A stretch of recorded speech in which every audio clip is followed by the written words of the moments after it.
Hey, I'm Duke on Twitch. If you want to support the channel and greensunzenith.com, you can find my Patreon, merch store, and singles store where you can buy singles through TCG Player or Card Hoarder in the video description. If you want to get in contact, you can also find all that info in the description below for things like donation deck lists or just wanting to reach out. Alright, let's get right into it. Hey team, welcome back to Dukes on Twitch. Back today with my take on Naya Depth. To beat the initiative, but it's obviously quite hard to beat the initiative. So there is the point of maybe not trying, but let's see if we can do something here. So this list is not playing Punishing Fire. Here we are looking at a Lightning Bolt version, which is pretty nice because it is a great way to speed up the clock. It also deals with a lot of pesky permanents like White Plume sometimes, which is pretty cool. We also have the 4 Swords of Plowshares, of course. So my way to kind of beat the deck is to play a bunch of haste creatures. So obviously we're playing Questing Beast, which is fantastic. Fleetwood Dancer, which I actually really like. Also having Trample is pretty good because it gets over a 3/3 White Plume that might have just been untapped. And the lifelink is also quite relevant in a matchup where the damage race is pretty consistent. We have 2 Minsc and Boos, of course, because I think Minsc and Boo is a great way to attack the format, and especially the matchup. And then we also have Kaldra off Stoneforge Mystic. Stoneforge Mystic also having Jide, and then Batterskull in the board, a little bit like Maxtortion's take on BANT Stoneblade, playing the Kaldra main deck, the Batterskull sideboard. So that should be pretty cool. And then a card that I actually have never seen in Maverick, but I think right now you got to try things out. And this is a 3-mana commander that has protection from white and from black, so it can't be snuffed out. Whenever you cast a creature spell, which this deck does have 20 of, you put a +1/+1 counter on Anima, and then creature spells you cast cost 1 less to cast for each +1/+1 counter on Anima, which is pretty sweet. Like that hits Fleetwood, pretty much every single creature here other than Anima itself, which is pretty cool. Wandering Emperor is also a pretty awesome card that I didn't think of, but I probably should have. Because Planeswalkers are obviously just a great way to deal with the initiative, and it's also just a card that usually gets at least 2-for-1 value. Typically against the matchup, you get to exile something and then create a token, and then go from there. We're looking at the mana base as well. I did add in a Trop just to make sure that if we can... if we draw the Anima, we can cast without the need for mana dorks. And my setup is a little bit different. We've gone with 3 Hierarchs of the Noble variant, 1 Ignobled Hierarch as a second way to get red mana, and then 1 Bird. Because Bird being a flyer can sometimes just be there. But yeah, the Wandering Emperor actually makes me really want to play it right now. So actually I'm going to change this up and play that. I think that's a really good suggestion. So please bear with me for a moment while I grab one. There we go. You know what? Let's go for 2. Let's go for 2, honestly. I kind of like them over these, like maybe even over the libraries. Like library can just be a little bit clunky. I was also thinking of, I had a 15 card sideboard outside of the Fiery Justice. I really like the Mountain because of Elemental Blast against Delver, and also Lightning Bolt. I think there's even a bigger reason to play just the lone Mountain. But we do have the Carpets, so potentially I don't need the Mountain because of the Carpets, and therefore we can play a library in the board for the slower matchups, and then have 2 slots in the main deck and just go with 2 Wandering Emperor. Like, I like that a lot. Ajani's cool. I haven't tested it out too much. I know that Sam, and I always forget his last name, who's a very good Infect player, has played around with it and really enjoyed it in Infect. But here we are. Alright, we got those Wanderers. Nice.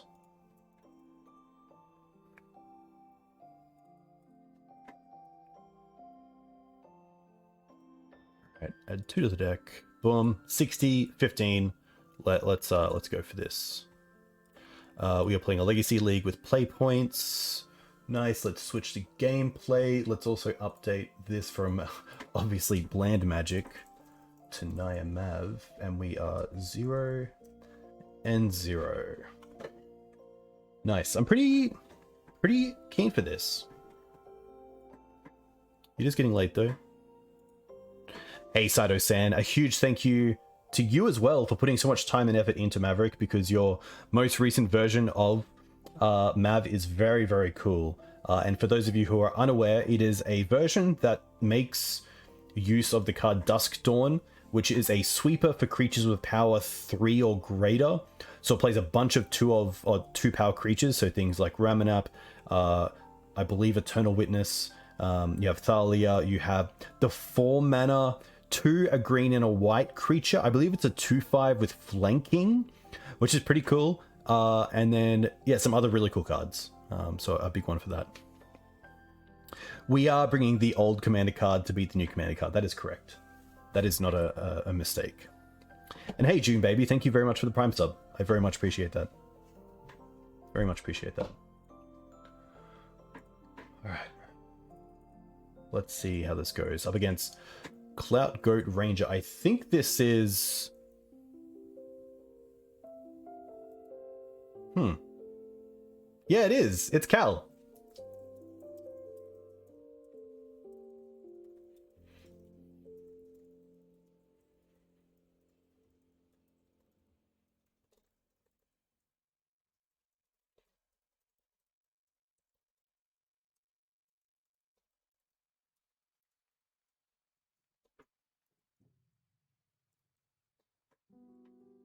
We're definitely keeping this against Painter. It doesn't have red mana, but we do have Outland Liberator, which is a really nice card in this matchup.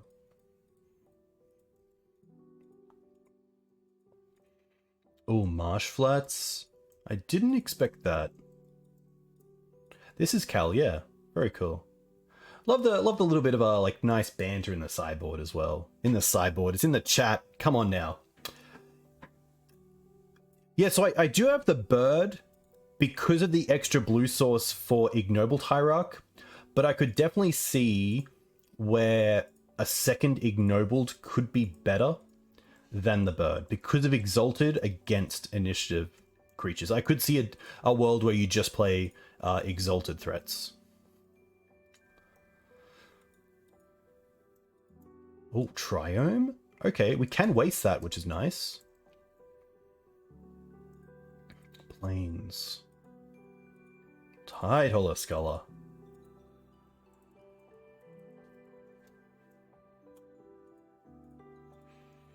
I guess you take the Outland Liberator here because it does answer the Tidehollow.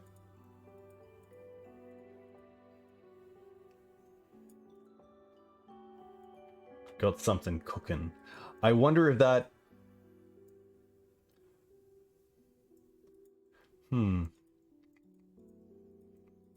I wonder if that's an Asmakata reference with our Underworld cookbook.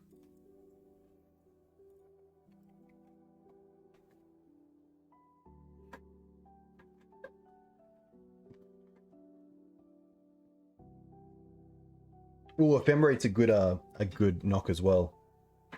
Oh, they took the Green Suns. Interesting. Cradle? Ooh. I think here we're just going to go with Wasteland into Noble into Attack for 2.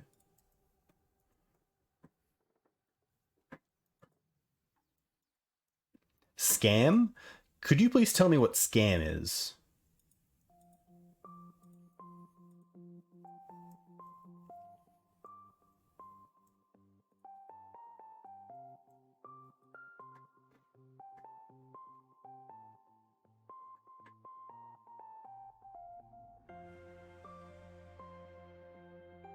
Scam is the pitch elementals with Rebirth to double trigger. Okay, that's kind of scary.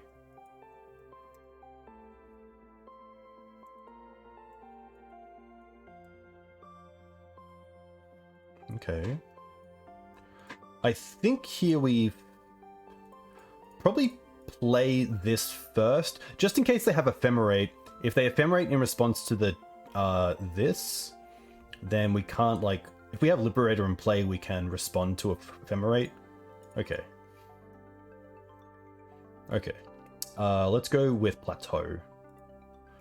And then I get to attack. I don't want to attack because I want to hold this open for the... Yeah.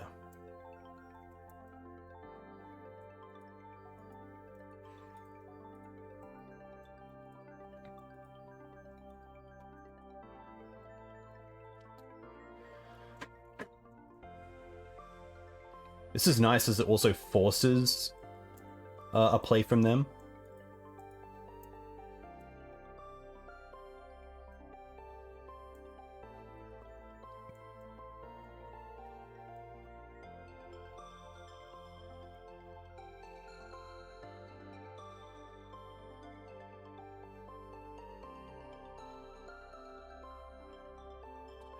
Correct, because it comes into play, and then if you ETB, the second part happens down here, and then the exile part happens. So it's a little bit like a Oblivion Ring, where the text is broken into two.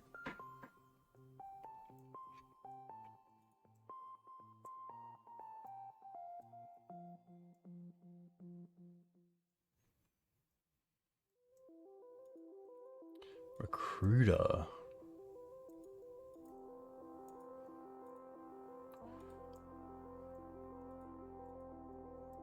Okay.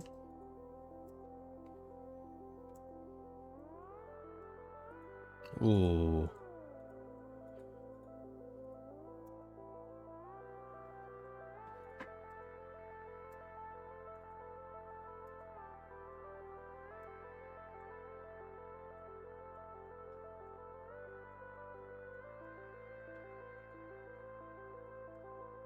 Okay.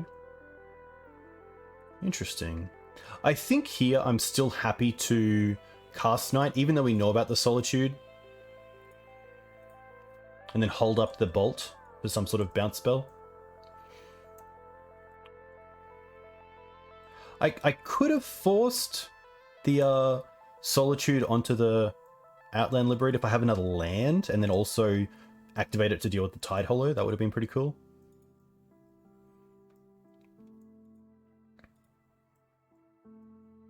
So they know about the Bolt, I believe. They don't know about these two cards.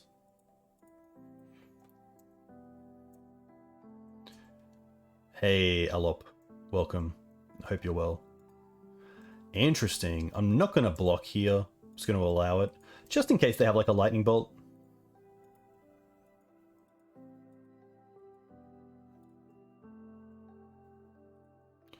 Fury. Okay.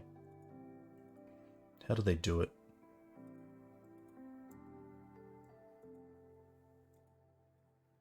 Yeah, wow. Oh, they let it die first? Interesting. I think I'd just allow this, honestly. But it's tempting to take out the Tide Hollow, but...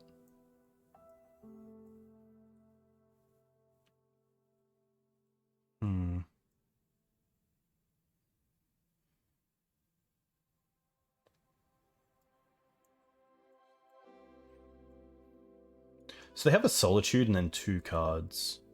I feel like they would have allowed this to stick around if they didn't have some sort of way to pitch. So I'm actually happy to take out the Tide Hollow here. Okay. Get back the Green Suns.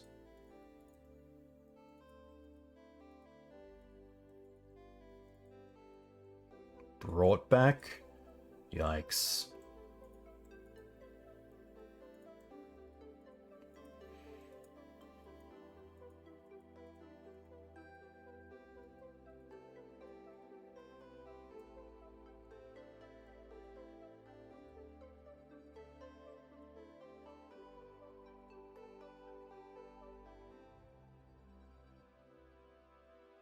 And they still have Solitude.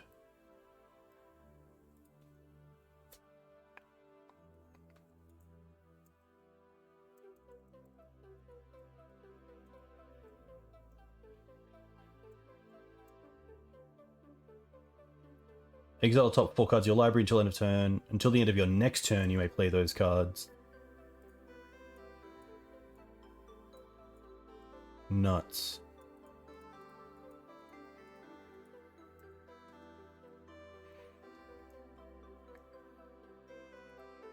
Guess we take 8.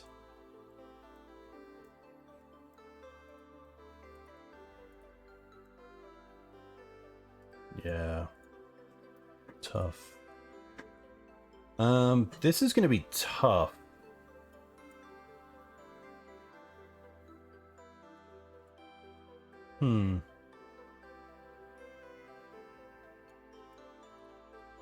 I think the Collector Oof can go out. The Endurances are quite nice. Fiery Justice seems okay, as it can just be a 1-for-1 for a larger creature. But we don't really have much play around, like, early stuff. I guess Library's pretty good here. I probably want to take out the Cauldron for a Batterskull, just because it's easier to cast, and, like, the life gain can be pretty relevant. Having to rely on, like, Stoneforge to get a Cauldron into play is pretty tough, especially against the Solitude deck. I don't think, like, these are worth it. Maybe a Force of Vigor. Like, they're playing... Yeah. Yeah, like, seeing some of those artifacts as well, like Fable, etc.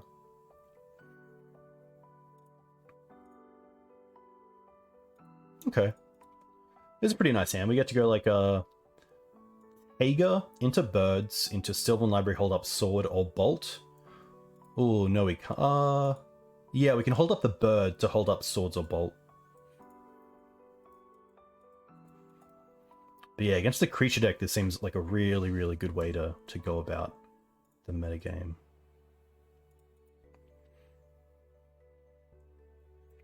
Tega.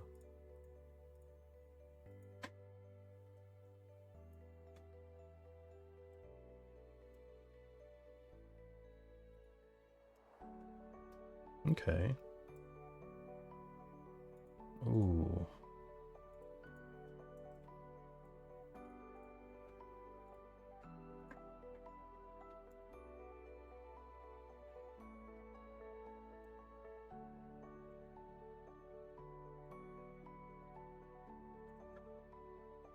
Oh, did I? I didn't mean to. 2, 4, 6, 8, 10, 12, 13. Wow, I did. Apologies, I did not mean to.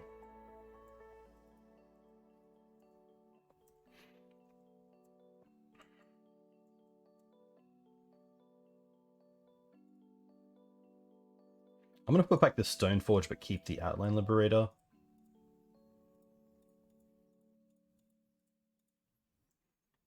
Yeah, go for the Eyes Boo.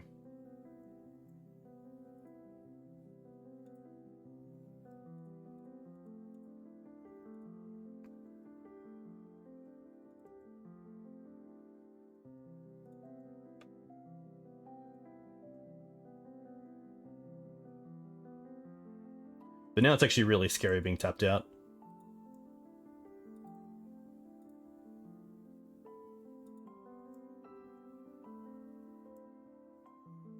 Okay, ramping. Yeah, Fury here would be insane. But at least, like, we have a bit of comeback from that as well. Hmm.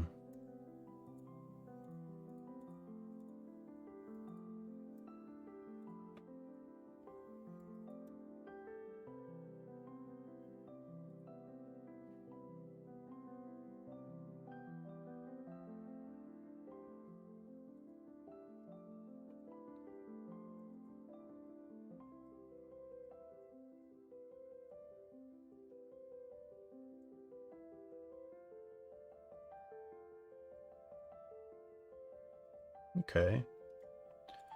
Put on top, pay for this. Play this. How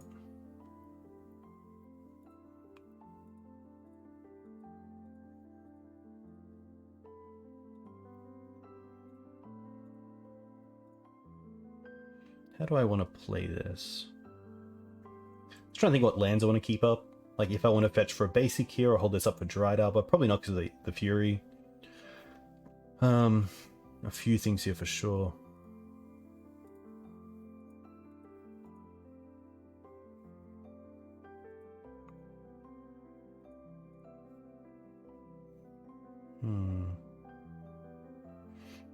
Yeah, could definitely go for Stoneforge.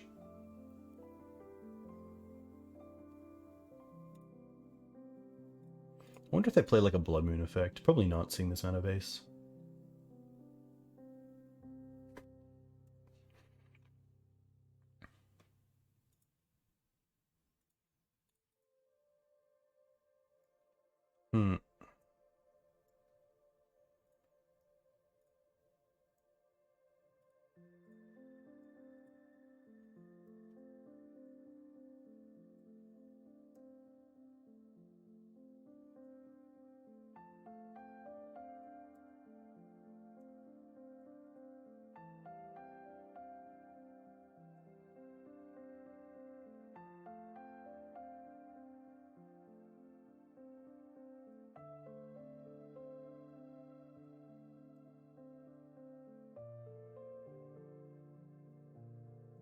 Kind of hope this is just like a fetch into... Ah, queen's not too bad.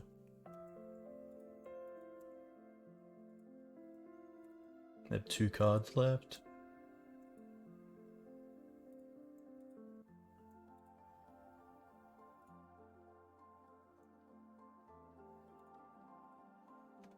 I think I want to... Ah, this is actually pretty tough. I think I want to try to sword this first. They have 2 cards left. Yeah. Yikes.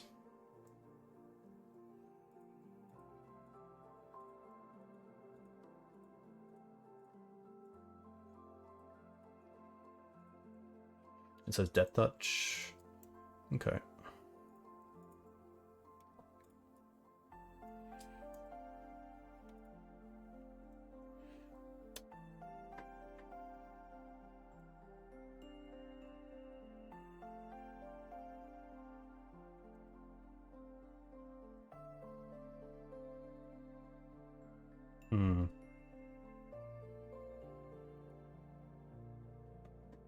Is Wasteland really doing a whole lot? I guess it makes this a 5/5 potentially.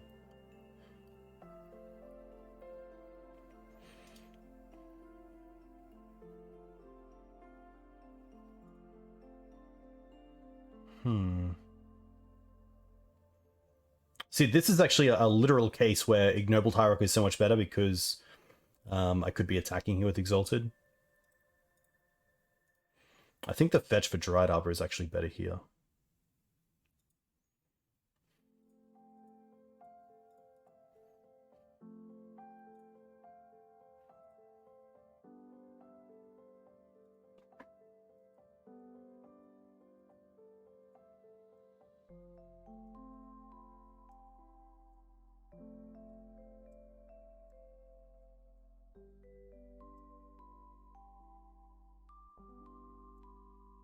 I do want to fetch before we draw as well.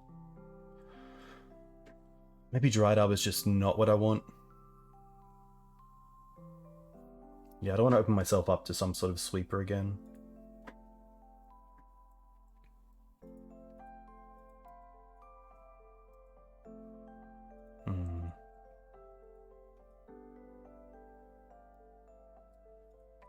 Probably just want to deal with that right now.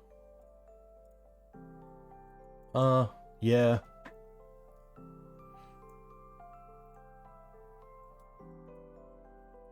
Yeah. I think I'm happy just to block with the bird. Oh, of course, they get a token anyway, even if they don't have the queen. I didn't kill the queen because I thought, yeah, that's just stupid. Far out.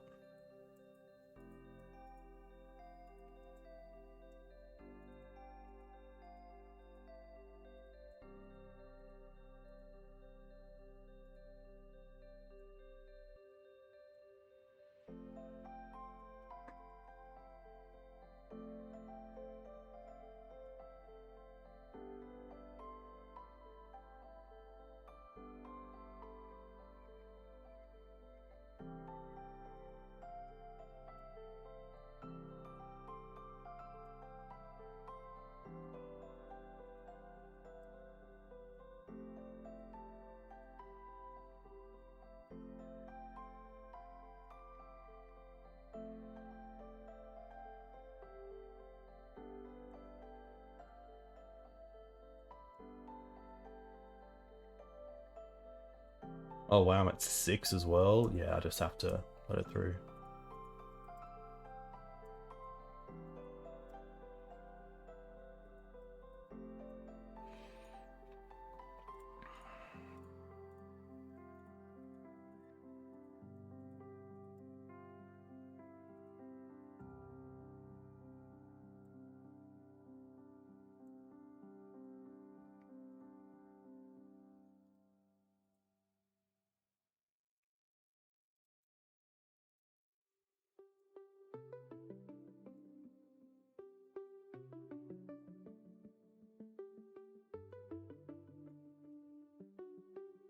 Of course, I'm an idiot. I should have just destroyed this. Yeah, 100%. I thought for some reason that they had like a like an on the field ability that allows him to get a 1/1 as well. That's just very stupid.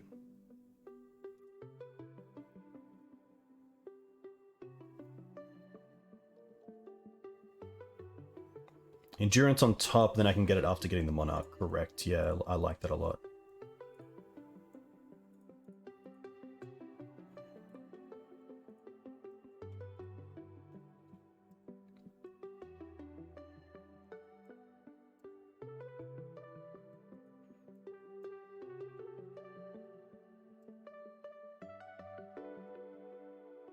Yeah, I should have just dealt with that when I had the chance.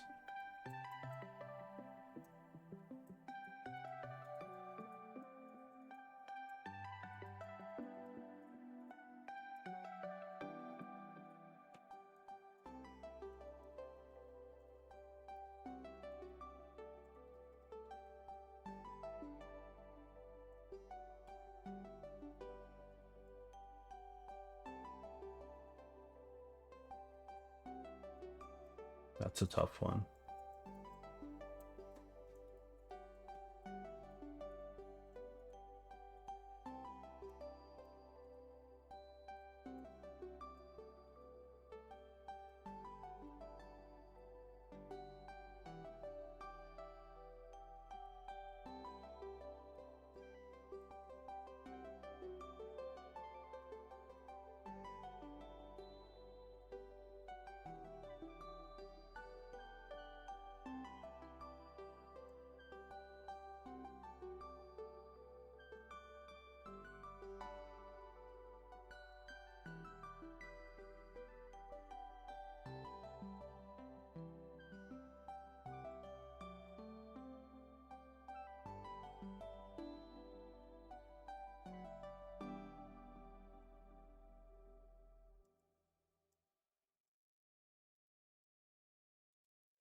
Yeah, brutal. Read your cards.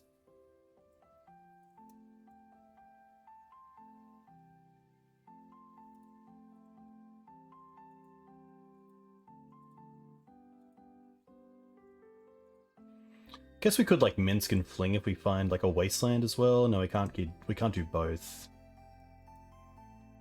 Oh, oh my gosh. Oh.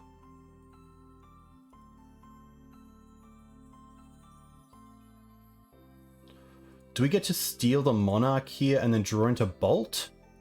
Is that what's happening?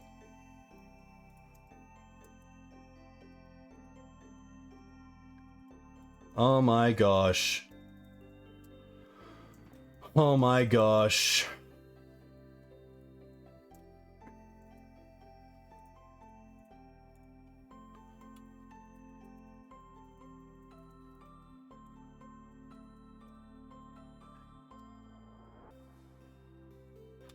Oh, that's really, I feel,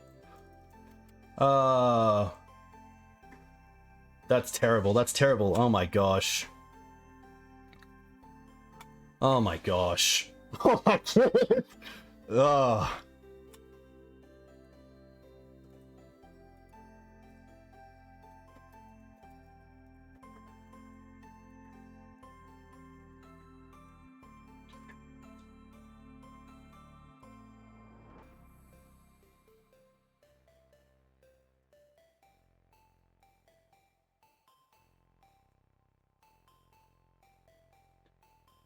Oh my gosh. I don't think I want to change anything. I do want to go down on 2 cards. That's a big one. It's probably the Force of Vigor.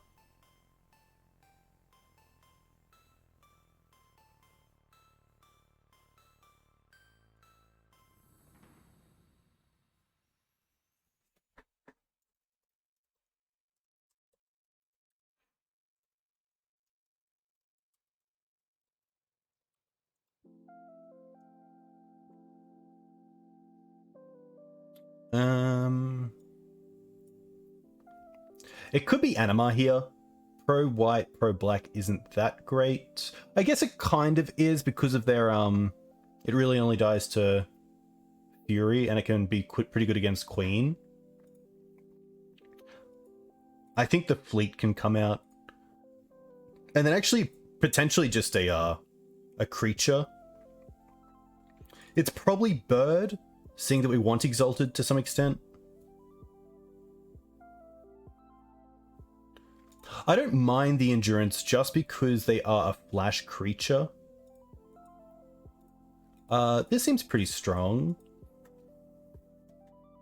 But really cool for Cal there, because I did actually say like GG's in chat, and then he recruited and got the Tide Hollow, which he said he was going to deal with the library, but that still could have had an outcome on the turn. Like you could have maybe got like a Solitude if you had like a white card, or like a Fury if you had a red card, but very cool to play a third game here, so pretty cool to see. Awesome, cool, very cool to see him as well, just trying out new stuff.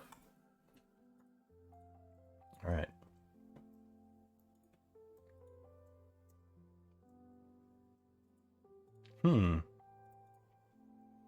I guess if we go for Savannah now, I get Ignobled and then red mana online.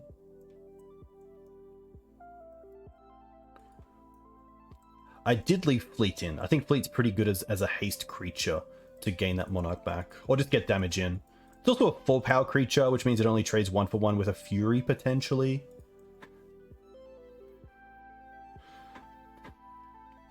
I would say the closest thing to the Maverick to a Maverick deck in Vintage is like the Humans deck that went out like a few years back. I think it was before COVID though. Oh, Fleetwood. I think here I'm happy just to hold up Bolton's Sword.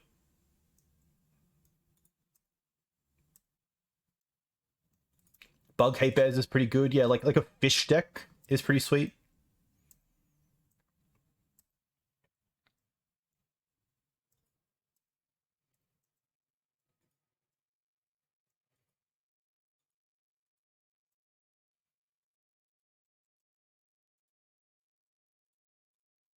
Probably just want to fetch out the Taiga here. Okay.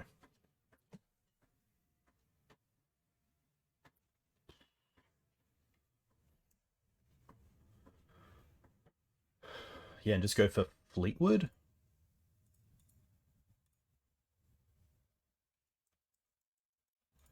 White, green, red, 1.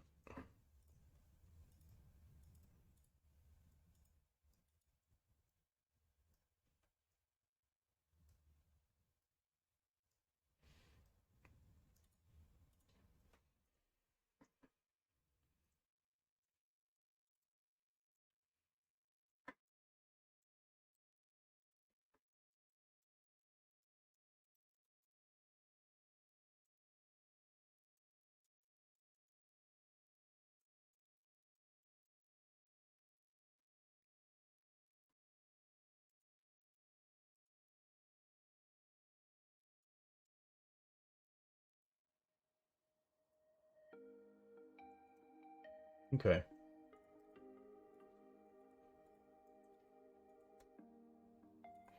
I assume here we're just seeing brought back. Yeah, it's pretty good.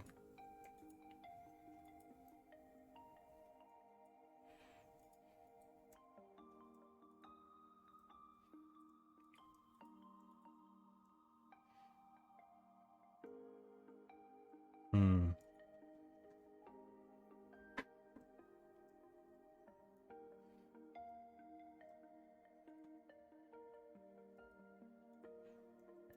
Now I need like 3 removal spells. Yeah. Because we can go bolt this. Okay.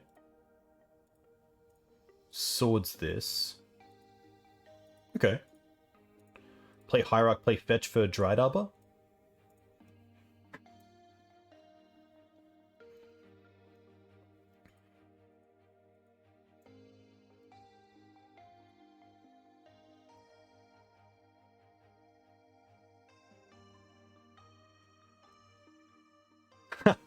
Okay. Yeah, that's pretty good.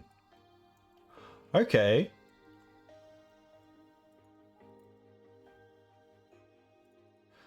There's a chance.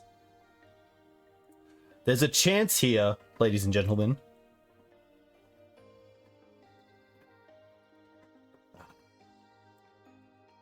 Fair play, fair play. Haste creature? No.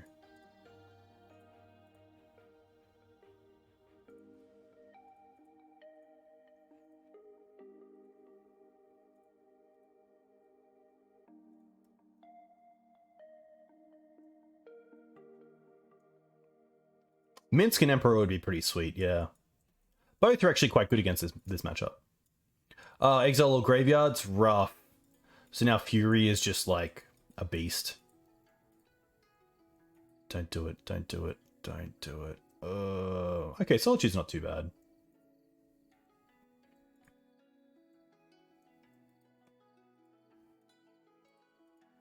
Come on, Green Suns. Ooh.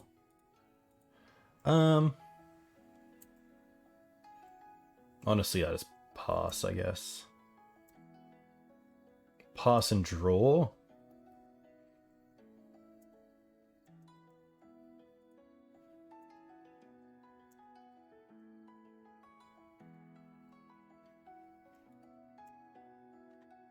Okay.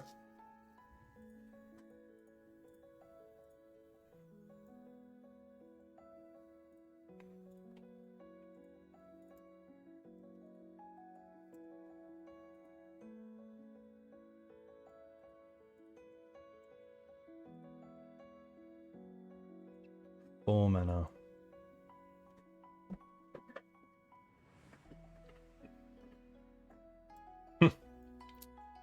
Alright. Ephemerate, Opposition Agent, Fulminator Mage. I guess that's pretty good with Brought Back.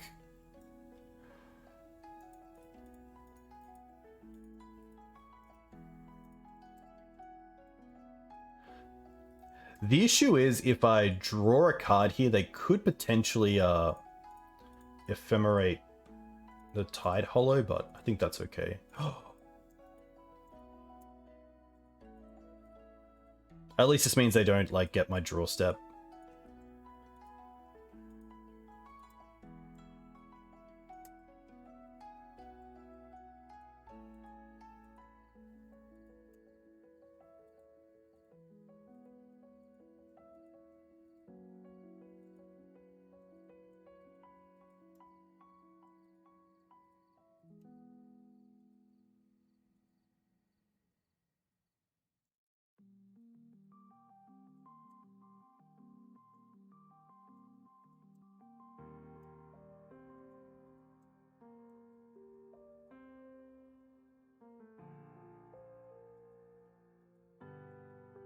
Yeah, it was a pretty good match to watch. They're gonna double.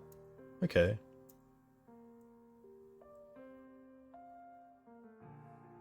Sure.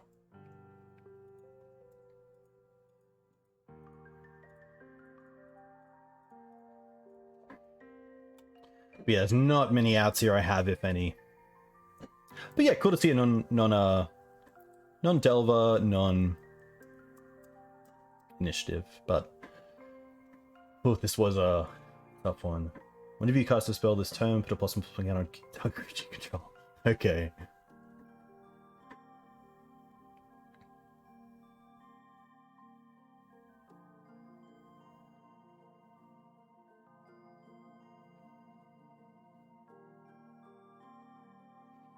Very cool brew, for sure.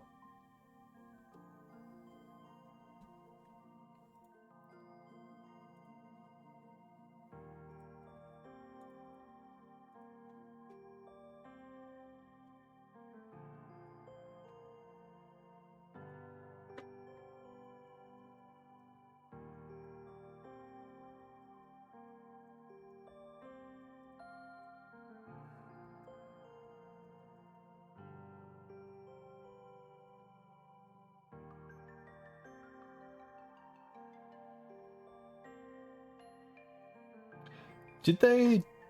How come they didn't get to rebound? Did they not rebound? Or maybe because it was exiled already. Ah, if it's cast from your hand, that's why, okay.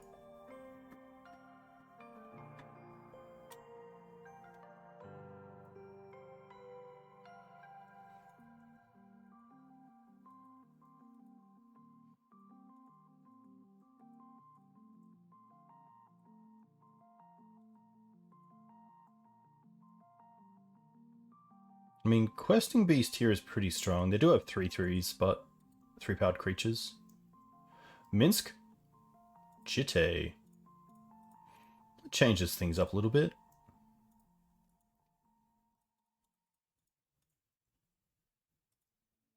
But not really. Not really.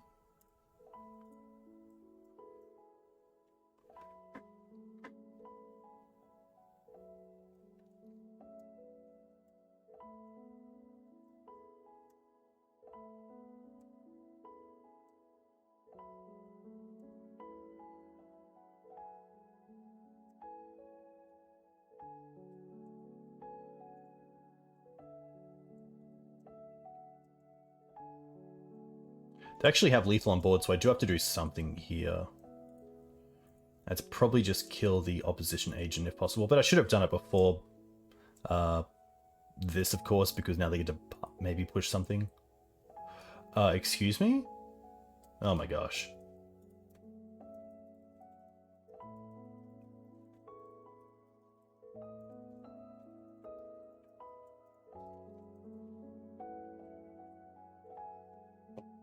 Nice. All right. That's tough. That's a tough deck to keep up with. A lot of value. Not only do your creatures come into play and do something straight away, but all of your ability to play around my 1/1 removal is just tough. Yeah, that's a great way to put it.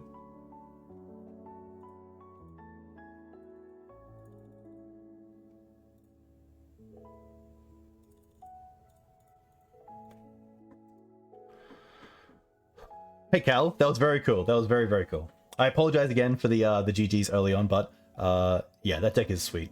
It's really hard to keep up with when my 1/1 removal is usually going to be stifled by some sort of bounce spell. But yeah, QB into bold is pretty sweet. But yeah, nah, very cool to see. Chat was asking if you play Grief in the deck, which I assume you do. Seems like a nice card to have, especially game 1 against Control, and then probably just took them out against me. Or maybe you just rely on the Tideholder Scholars because... Okay, cool. Because I guess Grief is a little bit different where you can't do the kind of trick with getting them back and forth. Played against Casey before.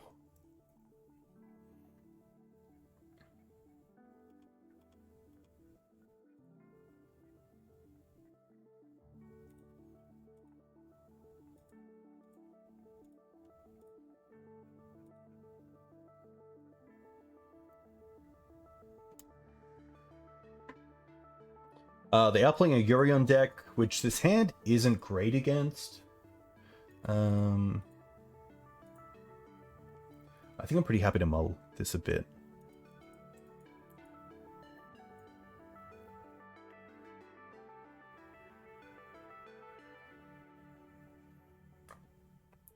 Yeah, I want to have a better plan game or turn 1. A little bit of a tough one. Okay, this is much better. Bottom the Collector Oof, and then it's probably keep the Minsk.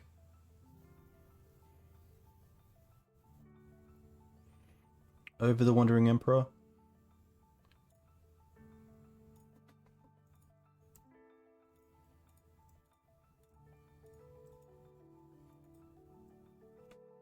I wonder if I want to hold the Windswept Teeth for something like Teferi as well, to be able to get the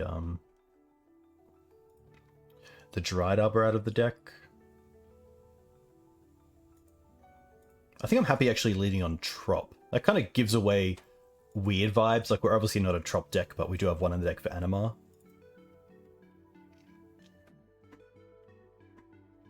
A screenshot would be very cool if you could. I don't know if you're like putting it out on Twitter yet, or if you're still building it, but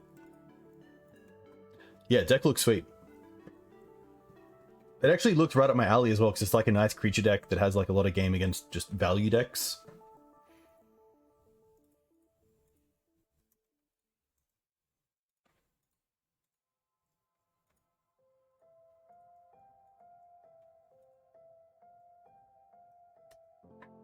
Okay, Noble's gonna be fine.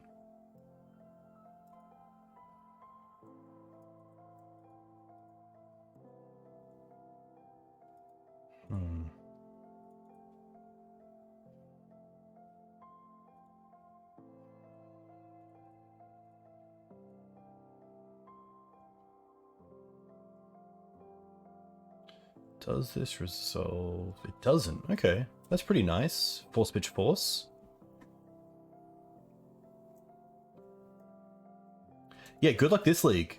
Hopefully you are undefeated. Jano, pass. Okay, probably just holding up a endurance here. Forest isn't great.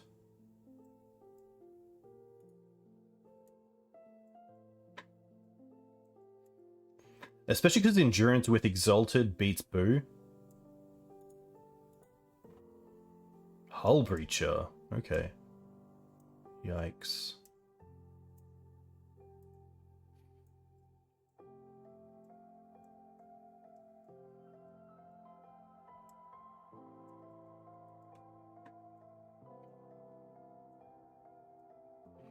I guess that's a pretty good reason to keep the Wandering Emperor, is if I think they're on a creature heavy deck.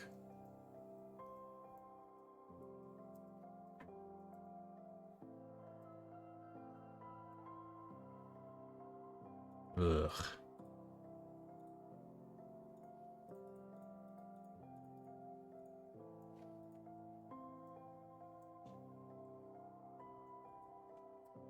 Wow.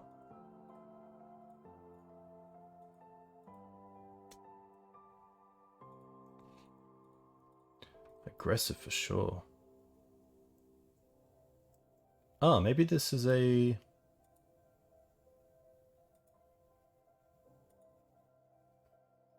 Okay.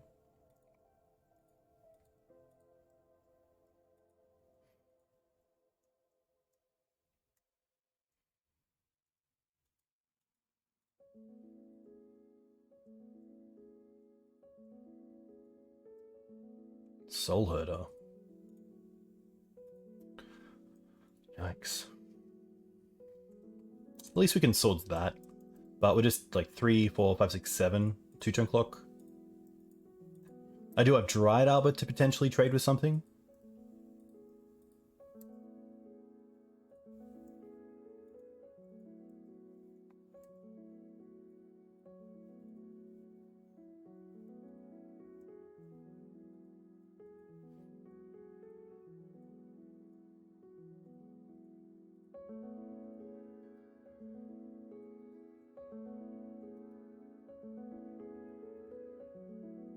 Get this out of the deck.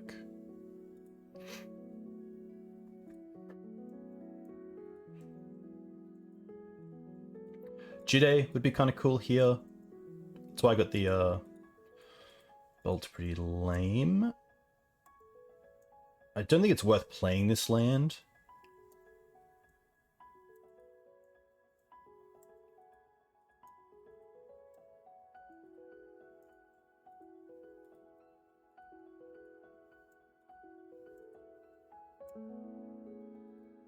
Probably just ephemerate off the Spellseeker. Swords, okay.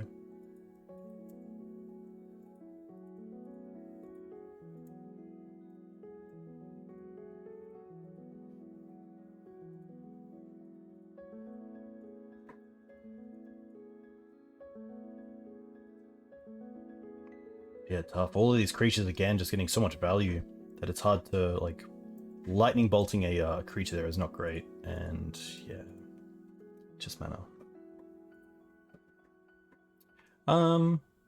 Okay. I like the blasts. I like the library and the carpets. I like the fiery justice.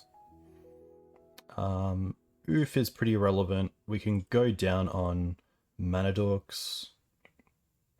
Minsk's are fine, but not as great. They are something to ramp into. Anima, white and black. Not really relevant, especially seeing like Ice Fang. I guess they have Swords to Plowshares. It may be. Maybe not. B seems great. Fleetwood I'll take out. Kaldra's probably coming out. And then maybe just like one Stoneforge. And then Swords and Bolt are fine, but not really where I want to be. It's really like Jide that I'd love to have.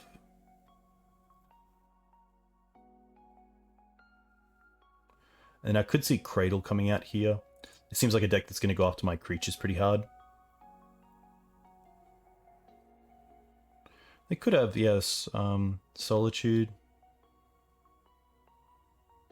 I think Solitude's just so good anyway that it'd be hard for me to stick a threat through that. Either way.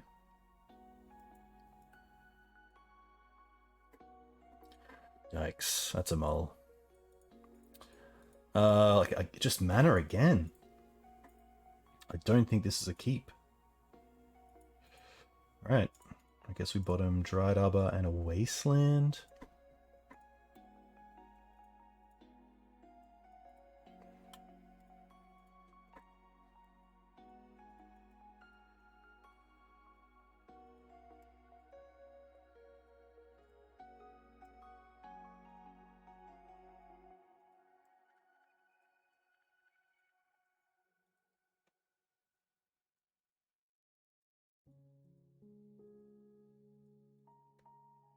Okay.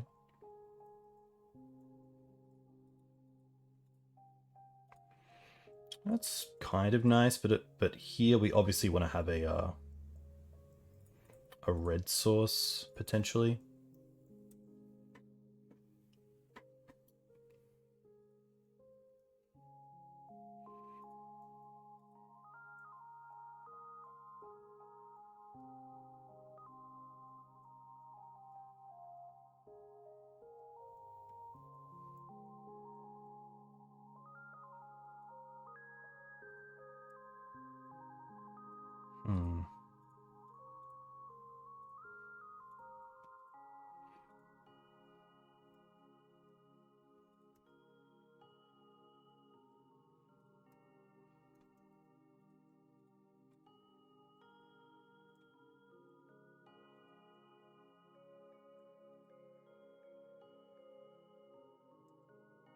Interesting.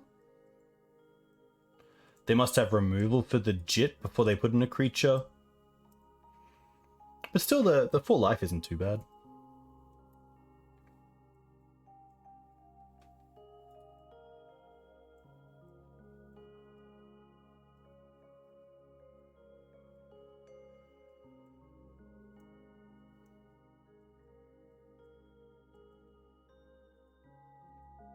A land off the top here allows us to trade Liberator with the Vial and Wasteland them.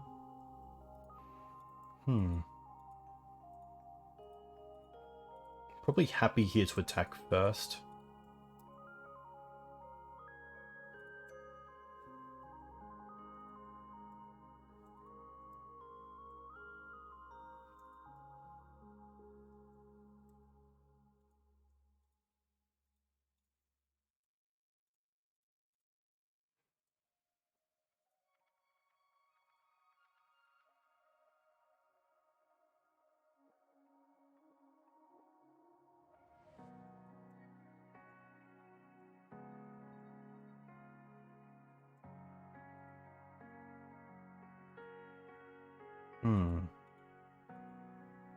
Okay. At least even if it's like a Revoker effect, we have 2 ways to kill it. Ice Fang's gonna be fine. I'm just gonna take this time to deal with the Vial. And probably just deal with this, just in case we're up against like a natural order deck. I don't want to be caught in a position where leaving them with a creature is bad. My only thought there was leaving the Vial around until they upkeep to see if they put in a 2-drop or not.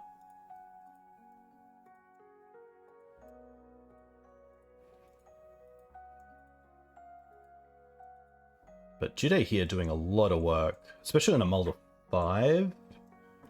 Pretty nice to be able to keep them at bay somewhat.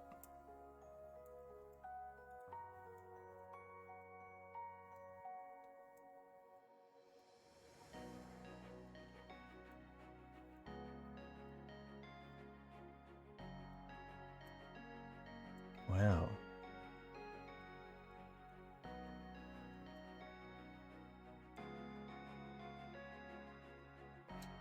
pretty nice.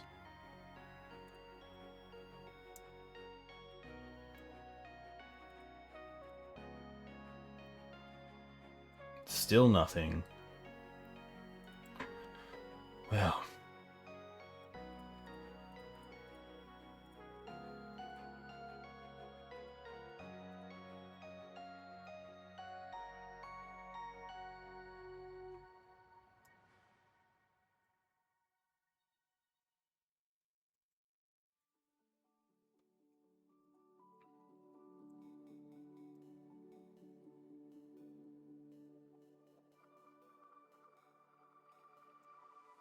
I'm going to respond to the trigger here in case they get Ephemerate.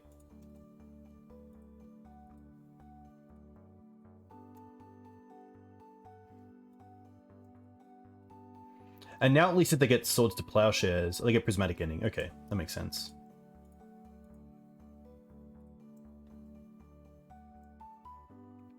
But at least this did a lot of work.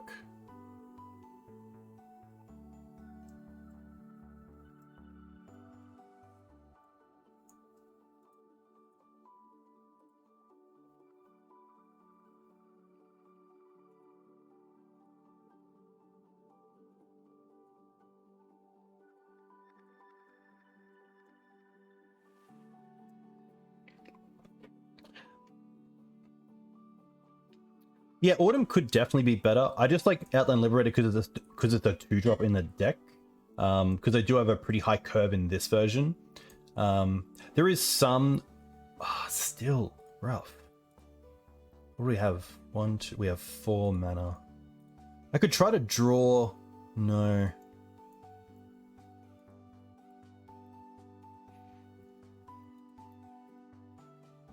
I think here, honestly, it's just Wasteland, the green source. Green Suns. This is the top one.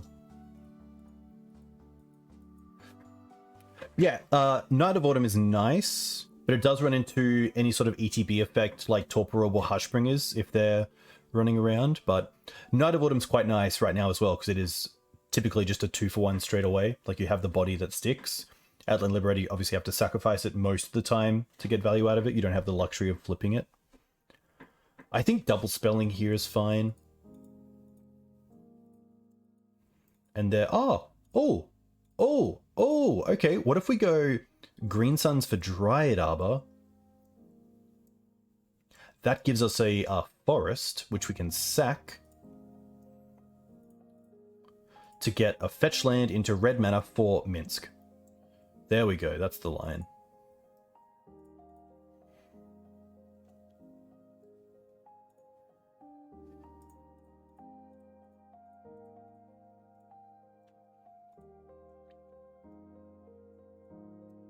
Nice. This will also be attacking for 6, which is pretty huge.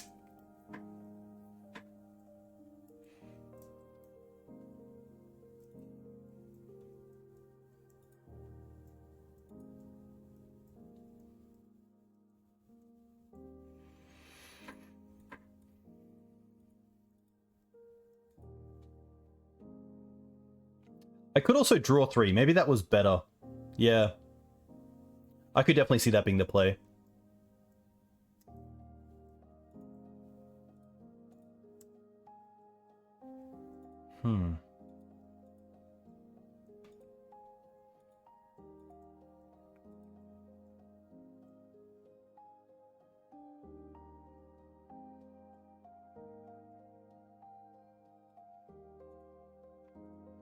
What if I start with drawing a card?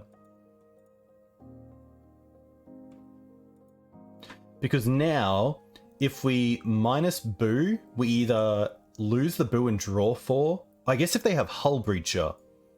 No, because then we can still just deal 5 to them with the Knight. Yeah. I think I might make them have to have... I guess I should have attacked... I should have...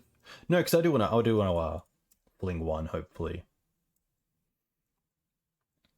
They could have Ice Fang, but that's probably okay.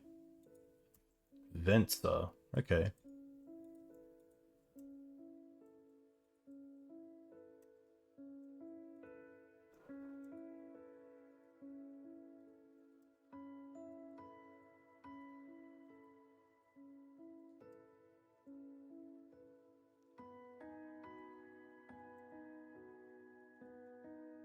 Okay, but now they just die to the knight, right? Unless they have another removal spell?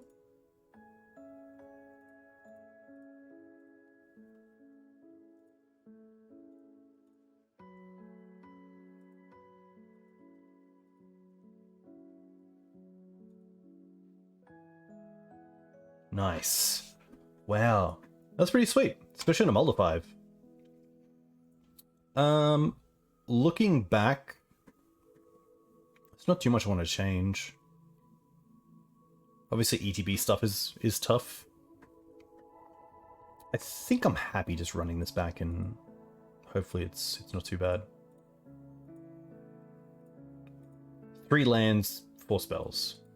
3 lands, 4 spells. All right.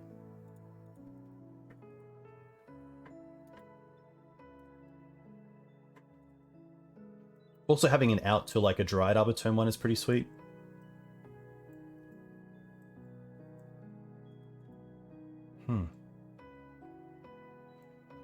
I actually want to get to Sylvan Library here.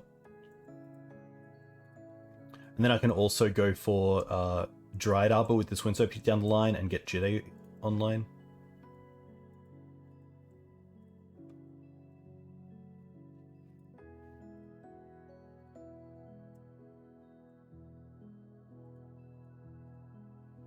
Okay.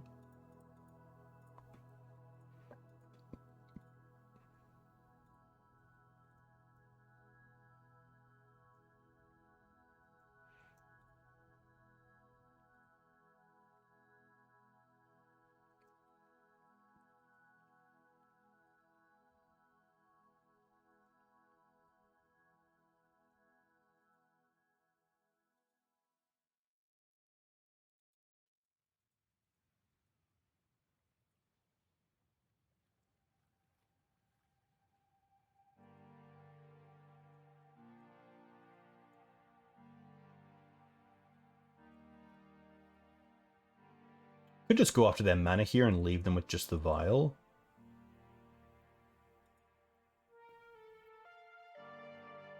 I don't think that's where I want to be.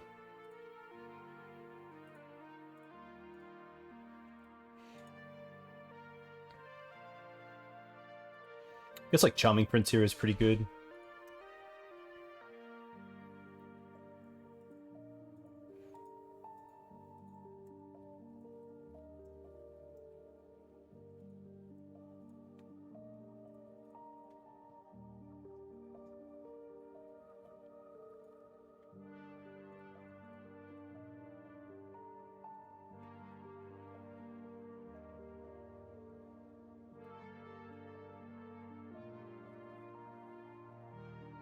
But Vial quite good against this version because I take out the Oof and I don't have Prismatic Ending.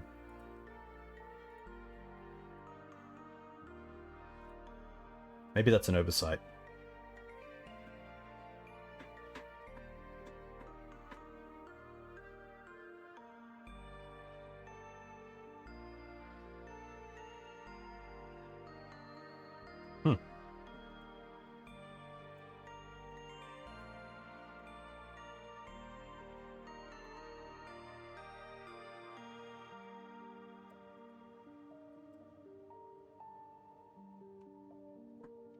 I think here I'm happy to go with Minsk and get it into play.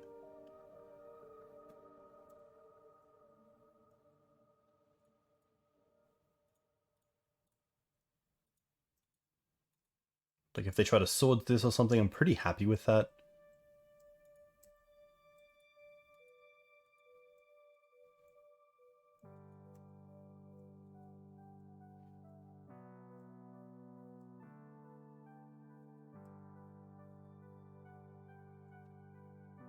Like that's small and fine.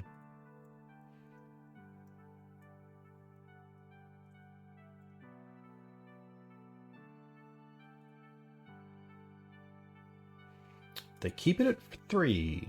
Okay.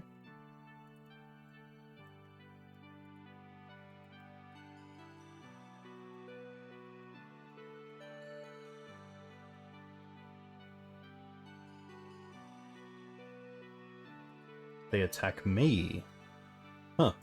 Skyclave? Soul Herder.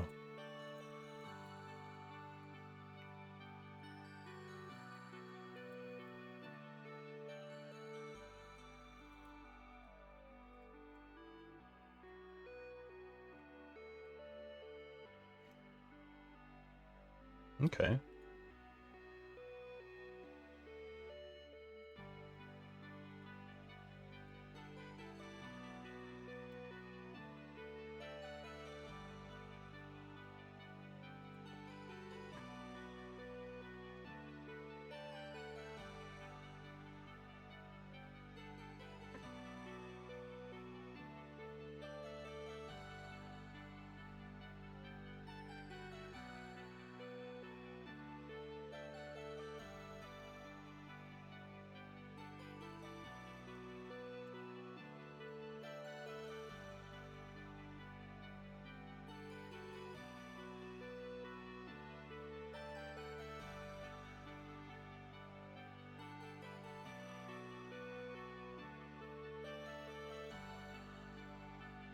Ooh.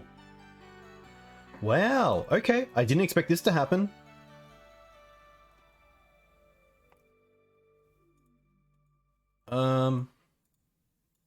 Sure.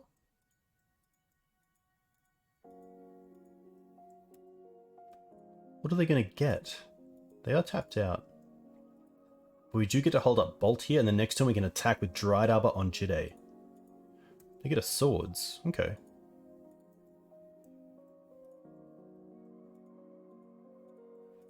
Play this. Pass. I believe the Ephemerate comes back, so they target something.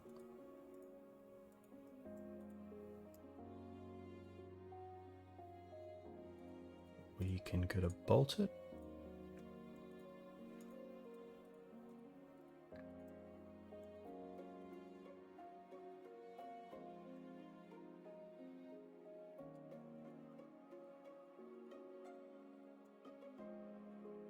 Do they have like another one?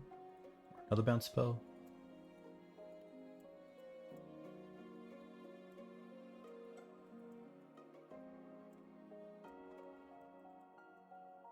Tough.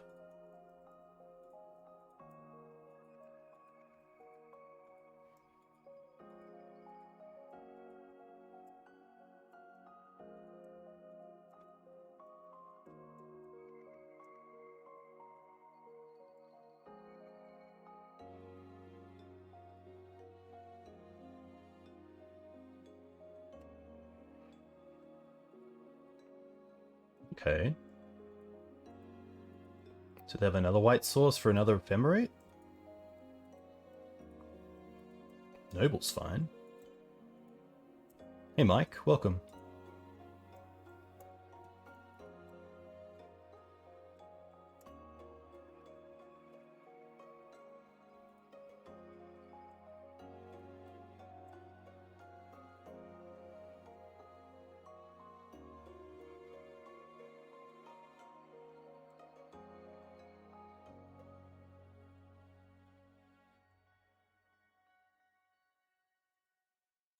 Swords. Alright, Dried Arbor. This is your time.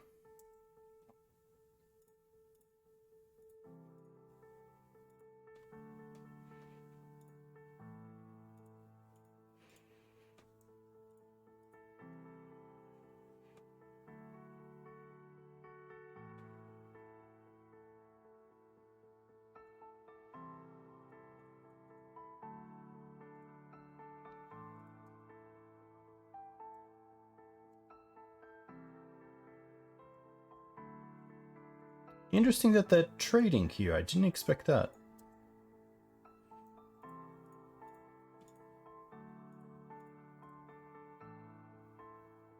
They're also very close to putting Yorion into hand, so I'm happy to take them off that.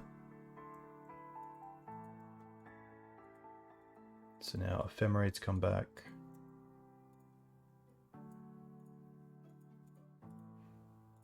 Kill this.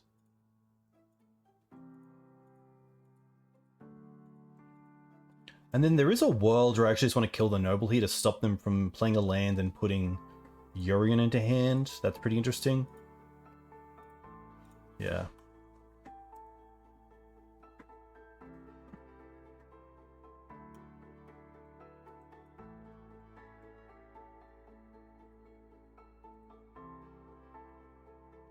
One, two, three, four, 5, 6. So this will be an 8/8 knight next turn. It's pretty sweet.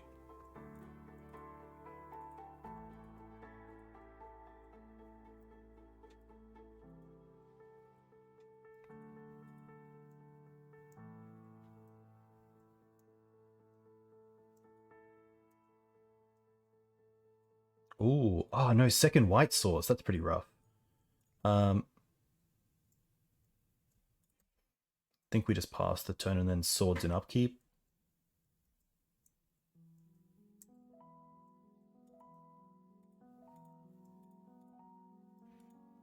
Or maybe in response to this.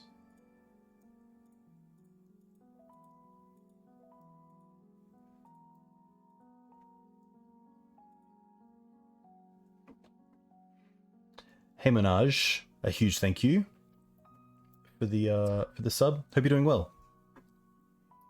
Currently a pretty big battle. I think what I should have got instead of the trop was potentially a plateau, because that is both a second white source for obviously a position like this, and it's also a second white force for the Wandering Emperor. But now they're going to get Yorion.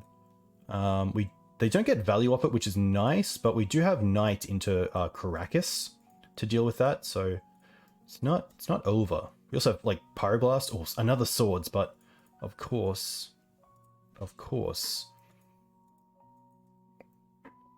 we get really hit by getting this this trop by not being able to hold up the swords.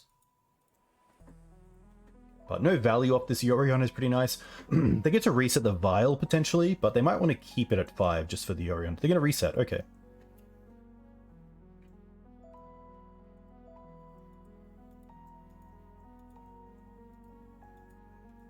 This might just be like a Venta bounce. Skyclave, that's pretty good as well.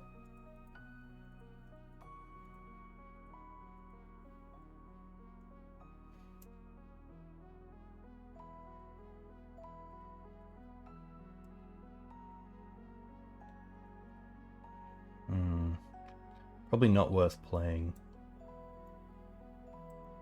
But it's probably worth just getting rid of this right now, so they can't like ephemerate it or something. But yeah, tough.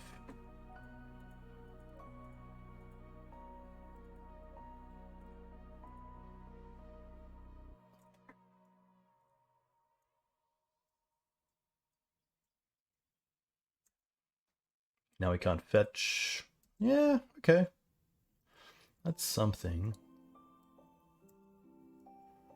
I mean, that gives us a 3/3 to attack with the Jitte. Which kind of makes me just want to do it now before they can get instant speed, like Charming Prince or something.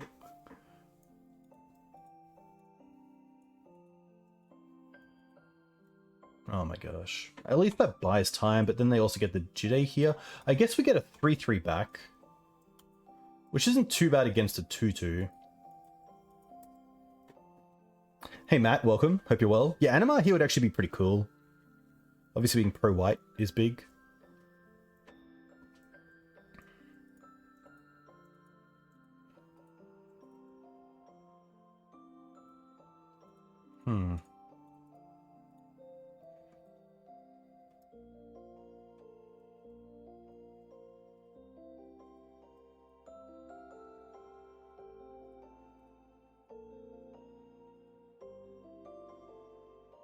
They do target it? Why? But now we just sack this. I guess they trade the 2, like they could potentially trade a 2/2 with a 2/2 now. But now they kind of just traded that Ephemerate and the Vial for this not being a creature that isn't a token. Oh, they're down to 0 cards? Oh, baby, here we go. All right. Oh. What do we have left that is big? Questing Beast? I think that's exiled. It is. At 3 mana. I think it's just going to be Anima. I think it's just going to be Anima.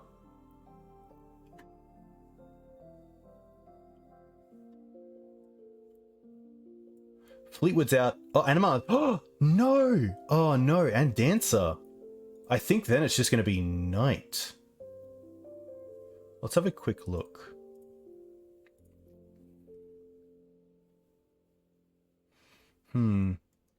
I guess there's Ramanap go after mana, but that's not really where we're at. I think we start with attacking. And then go from there. Maybe? Maybe not.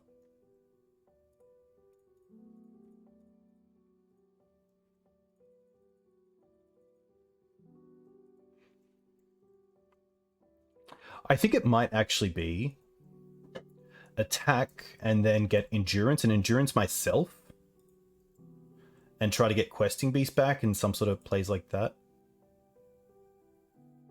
But like, I don't mind drawing extra swords, extra bolts, Minsk. There's only a few, and like the Dried Arbor back in the deck is kind of cool.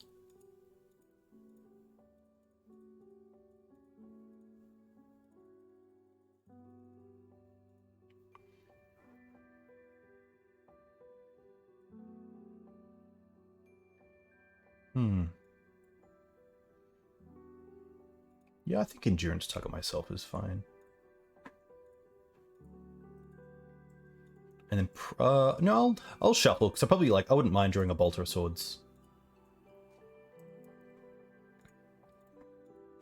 I didn't think there was so much white in the deck.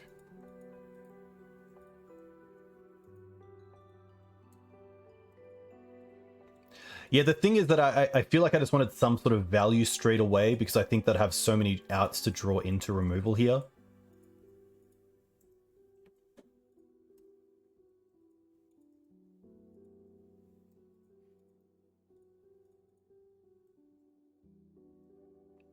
Yeah, I think Anima would have been sweet.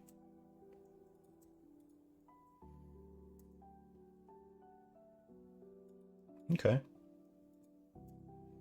Guess we pass with that open.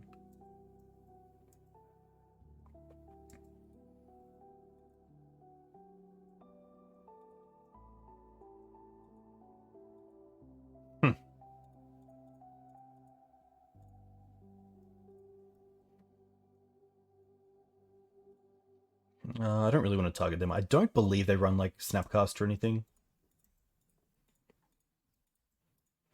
They probably just bounce the token here, draw a card.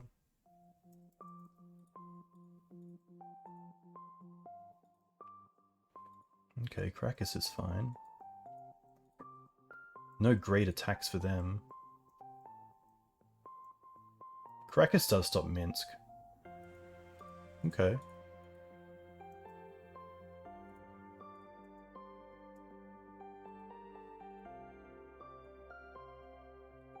Wow, they double block. Okay, well we get a 3/3 now.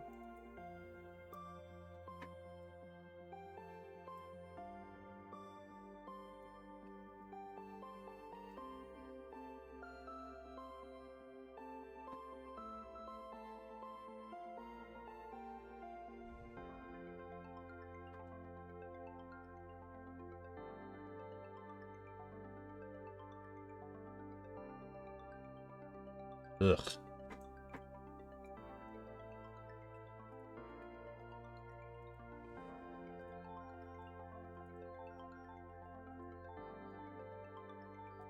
Oh, they drew a card? Interesting.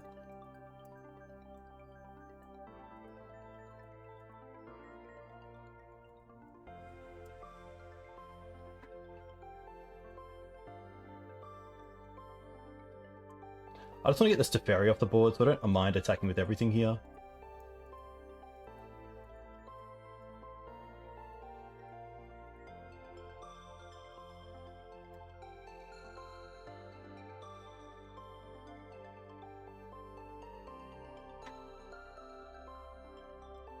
Yeah, a lot of their creatures just getting value straight away is obviously putting us further and further behind.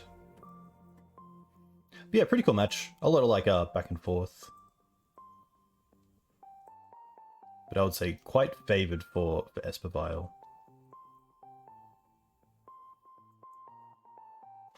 Land, one card. I guess they could attack you with both creatures, yeah. I probably do just want to chump block. What does the Noble allow me to do? Not a whole lot.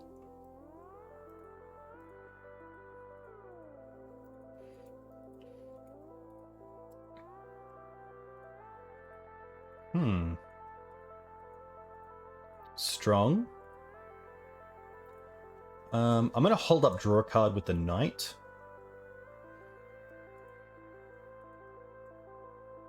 Probably just get in for... No, I'm going to hold up like drawing into Endurance potentially.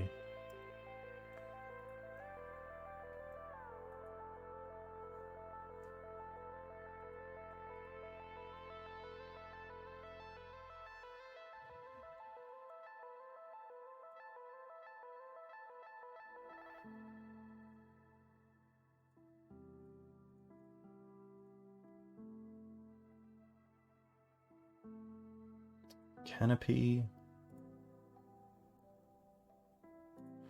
Draw off Canopy? Okay.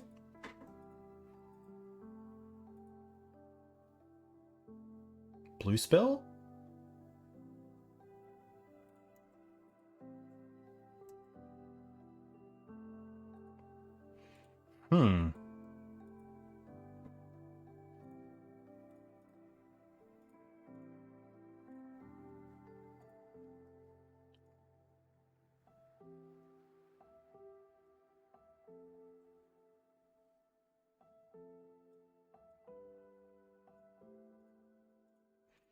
Pretty happy to blast this.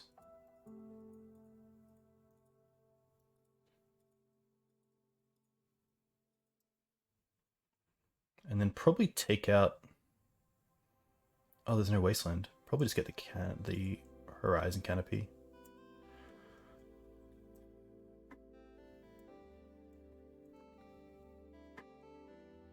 The funny thing is that we went for the Trop in a match where it doesn't actually matter because the Animar's out of the deck. That is how stupid that is. That is just a really terrible play, and I... Definitely nighttime getting to me a little bit.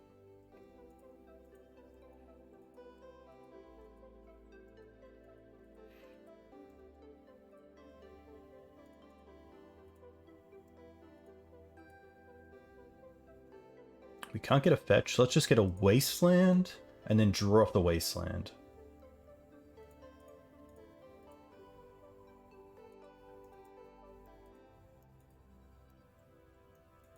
At least if we draw into Minsk, we have the Wasteland for the Caracas. Hey, June. Oh, of course. Ooh, that's pretty nice. Okay. Let's... I don't mind Wasteland Caracas and then get back Wasteland.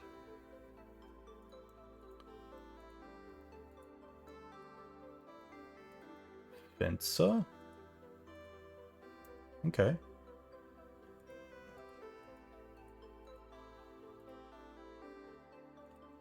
Bounce Knight.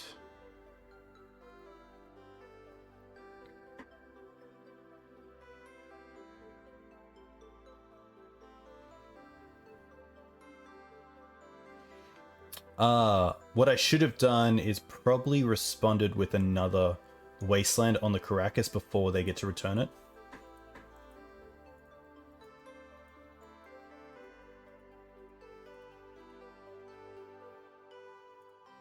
So I think here I'll float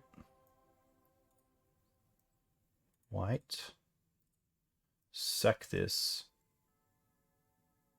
go and get another Wasteland. Allow this to be hit. Allow the Caracas to go.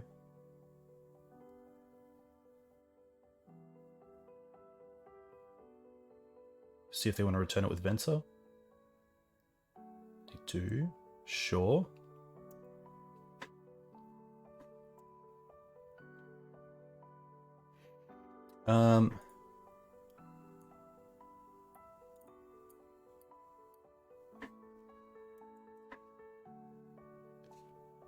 I guess I could have gotten Cradle. Oh, did I take out the Cradle? Maybe not. And gone. Yeah, I did. Okay. We're also down on time. Okay, let's just think. Probably get Dried Arbor back and then just yeah, Dried Arbor back. Play out Emperor. Force pitch the Venser. Sure. They're down to 0 cards.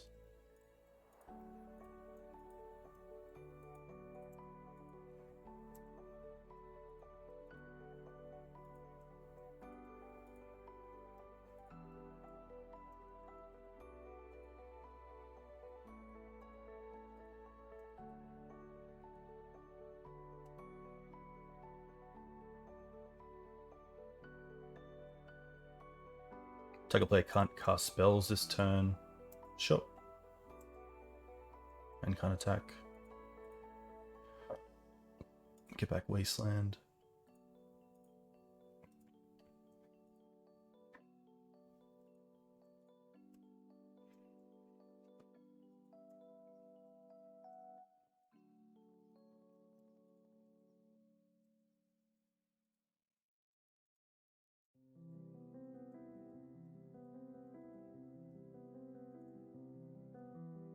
Sure.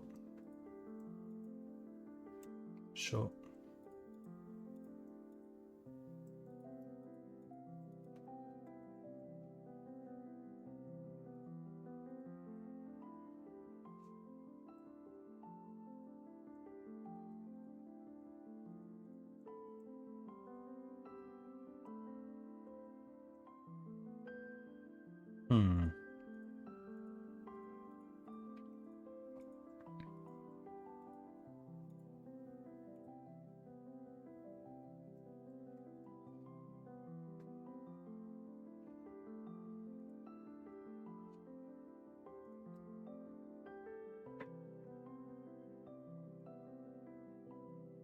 Active Fairy for 2.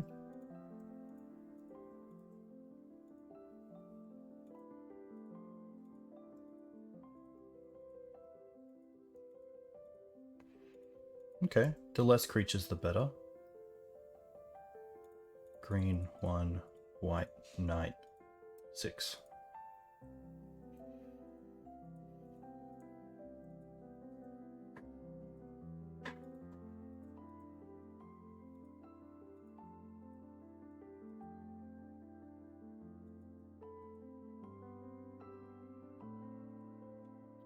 Pretty good. Okay. That's fine.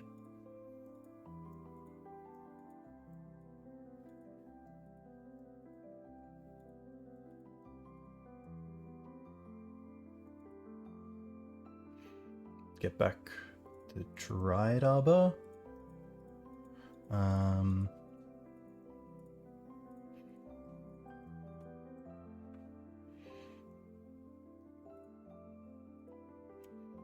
Attack to Fairy with Exalted, which is a 3-power creature, which is pretty great for us. And then just play the Knight.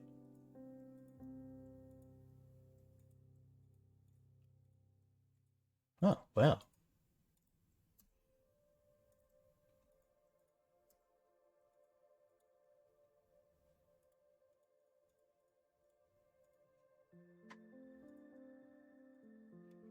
Could have green signed for another noble as well. I think just time is getting to me a little bit here as well.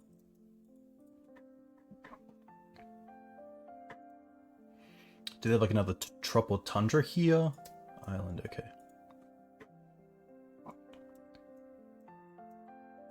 But yeah, nice one, Matzel. Hope you're doing well. Yikes. That's not too bad. We still have attack with Dried Arbor to kill this. Close. Oh, that's actually pretty good.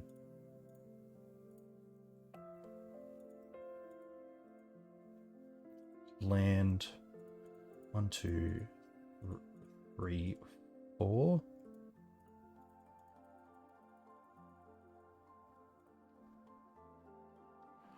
Oh my gosh. Endurance target us.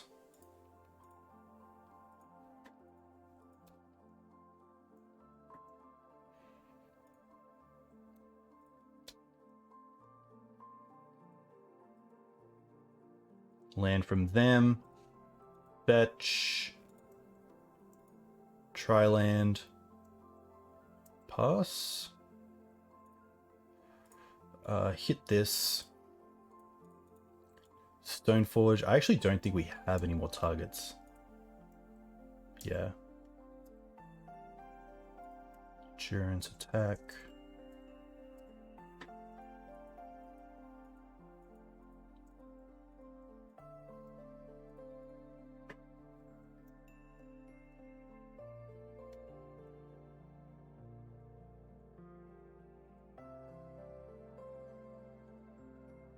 Sure.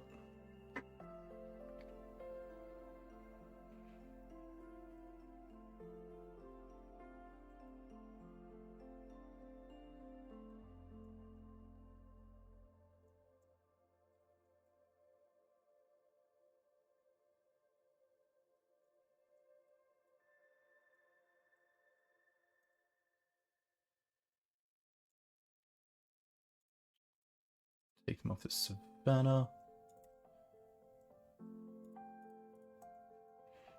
Get in with all.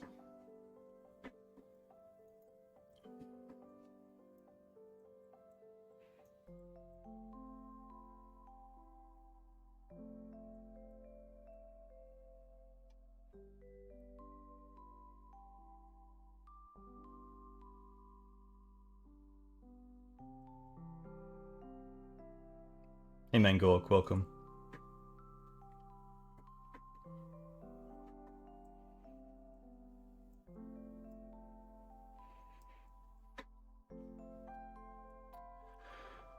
Yeah, 1 to 16 is pretty sweet.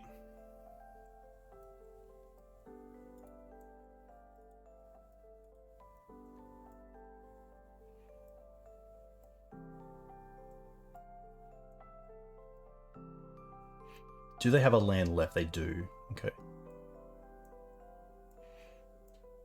Next turn, probably just attack with the Stoneforge. I guess attack with the Dried Arbor because the Stoneforge is a 1/2. So if we draw into like Menskin Boo, that'd be pretty sweet. What do we draw? What do we draw? Outland Liberator, not too bad either. We'll definitely play that. Attack with the Dried Arbor. Get that Exalted going.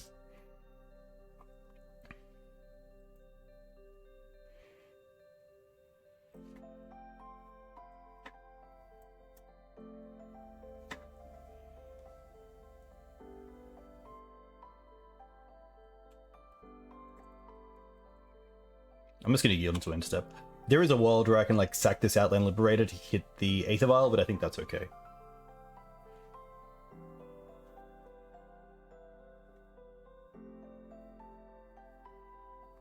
We have a lot of good outs as well, especially at Sorcery Speed. Like Minskin Boo is like a 2-turn clock. Like they can get value here, but it's going to be tough for them.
Yeah, it's such a value-orientated game.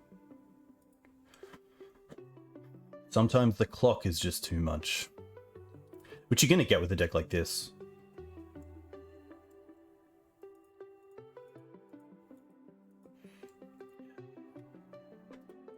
Alright.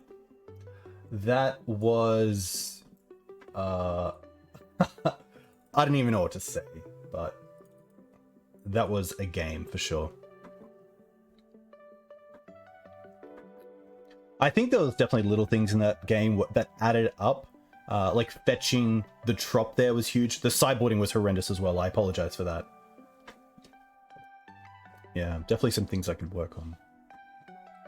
I'm just going to get a drink real quick. I'll be back in a second.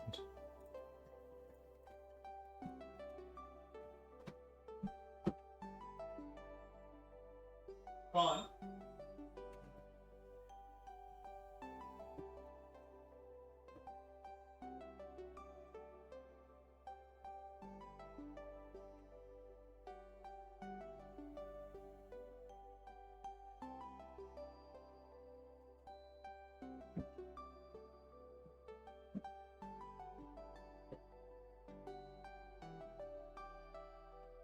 Hey, Casey. Yeah, that was sick. I shouldn't have got that trop. But we sideboarded out the only card that was actually relevant, so that was pretty tough. But yeah, it would be kind of cool to play against Initiative to see how it goes, but I assume not too well. I think with this hand we want to go for Taiga into Noble. But it also on 7.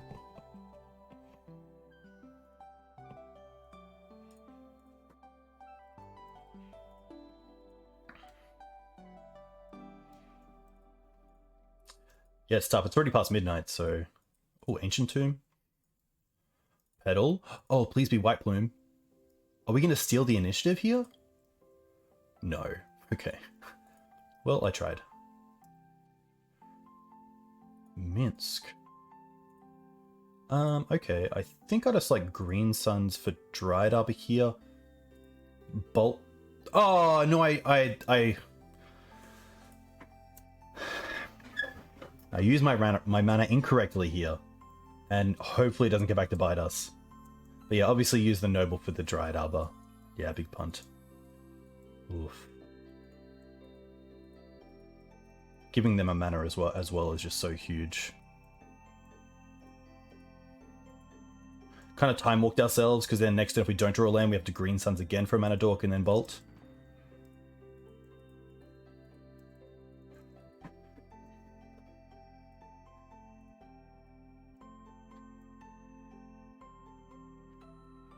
They did discard mana though, so I don't think bolting this would have actually changed too much.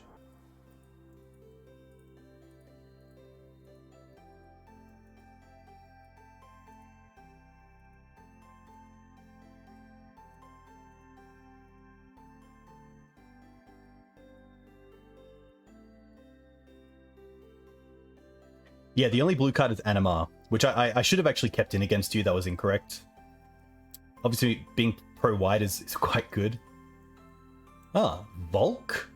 I did not expect this. Oh my gosh. We're just putting in Questing Beast, right?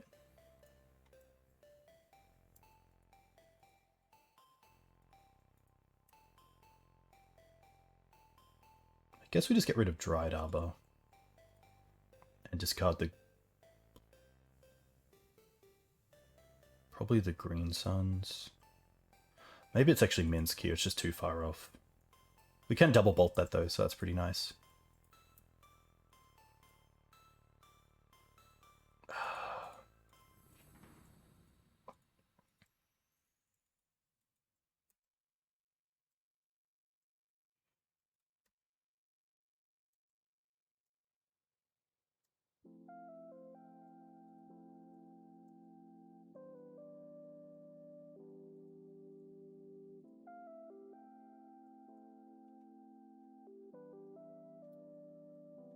I think here... oh no. Oh, maybe I think I shouldn't have played the Wasteland and just Green Sunned for Ignobled Hierarch, so that next turn I could keep the 2 bolts and then have 2 red mana in play to kill the Archon. But pretty tough. Pretty tough.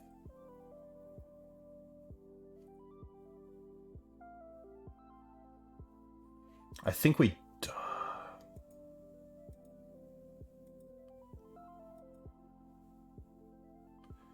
Yeah. Oh, it's so... Yeah, it's so close.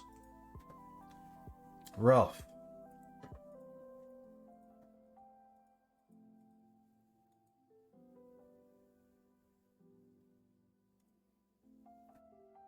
I think our out is just drawing into a red source. I don't think our out is green sunning for anything here. Just got the green suns, get rid of the noble.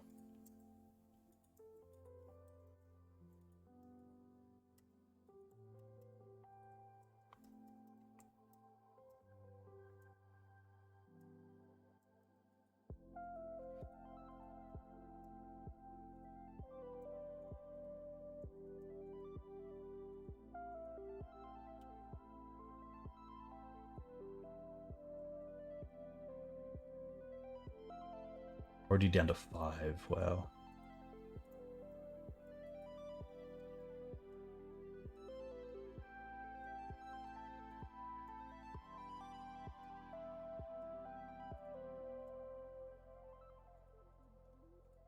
Tough. This is gonna be a weird one to sideboard against. I don't mind the forces. I probably want the Pyroblasts, sadly. And I'm probably just going to get rid of the Stoneforge Mystic package. The bolts are fine, I think. The Animar can probably come out. This doesn't look like an actual factual deck. The Endurances are pretty interesting as well, but can probably be dropped. Maybe the Trap? Probably not.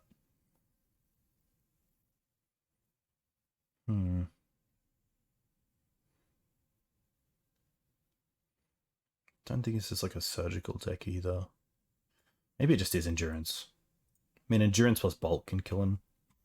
I can't really... I guess like Endurance with another creature and a Bolt can kill an Archon, but hopefully just won't, we don't get to that stage. Tough.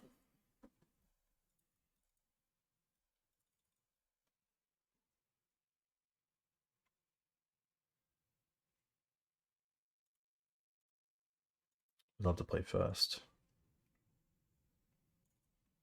Awkward because of the Dryad Arbor. And I think that just makes his hand a little bit too awkward. Pyroblast makes his hand okay, but it's just a one-lander. I don't think we're keeping a one-lander.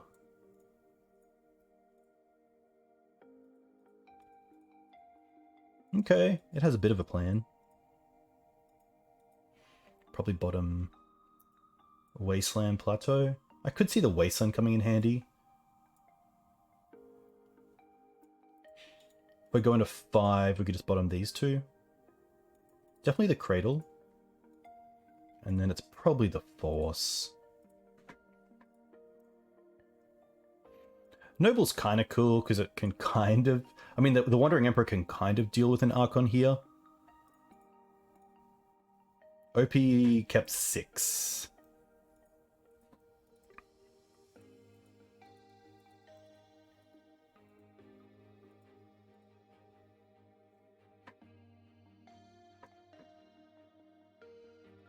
Okay, that's a great draw.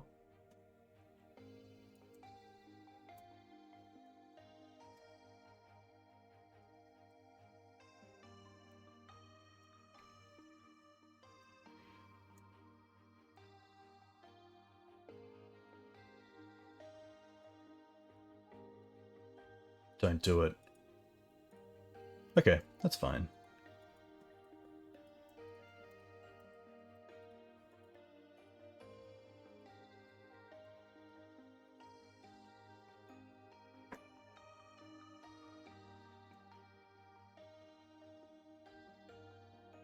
Okay, that sets up kind of a cool next turn.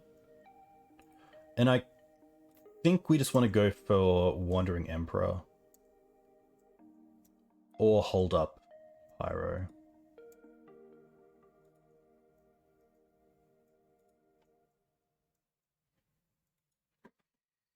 they discard? Wonder if this is also like a Through the Breach deck.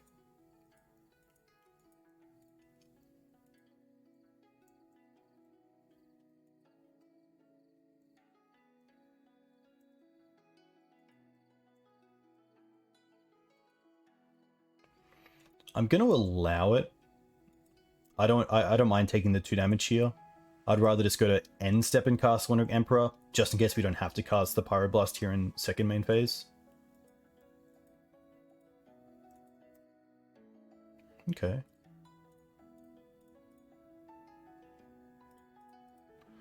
Guess they do have Force Up, which is a little bit hard, but...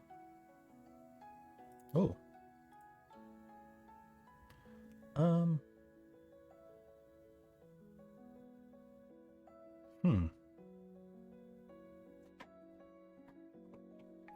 I think I care about the Goblin enough.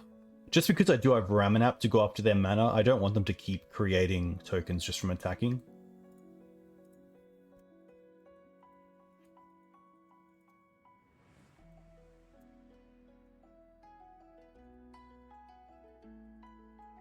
Oh, okay. So here I get to go...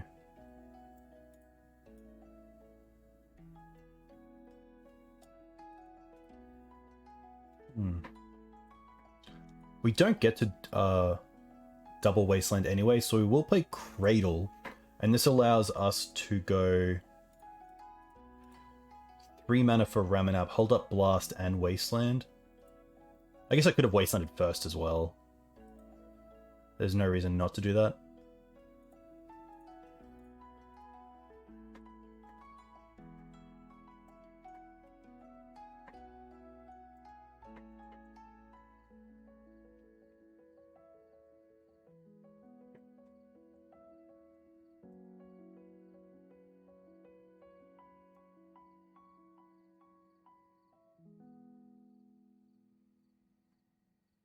Six cards for my opponent.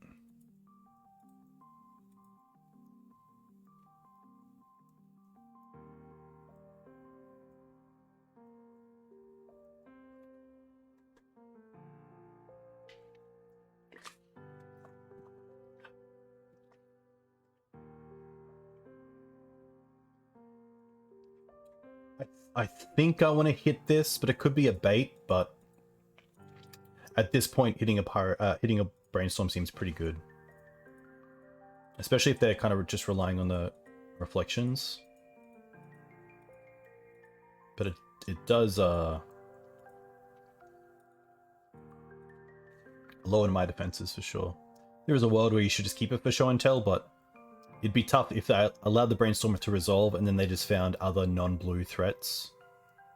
Like more Fables.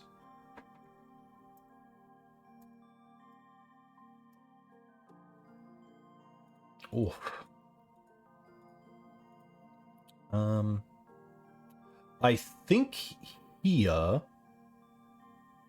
we go get back Windswept Heath.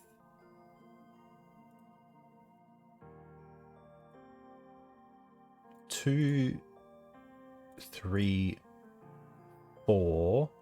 Play Minsk. It comes down. We get the token. We tick up on Boo. And then we attack for 3 with just Boo. And then we sack it to draw 3. I think that's better than trying to just go all out.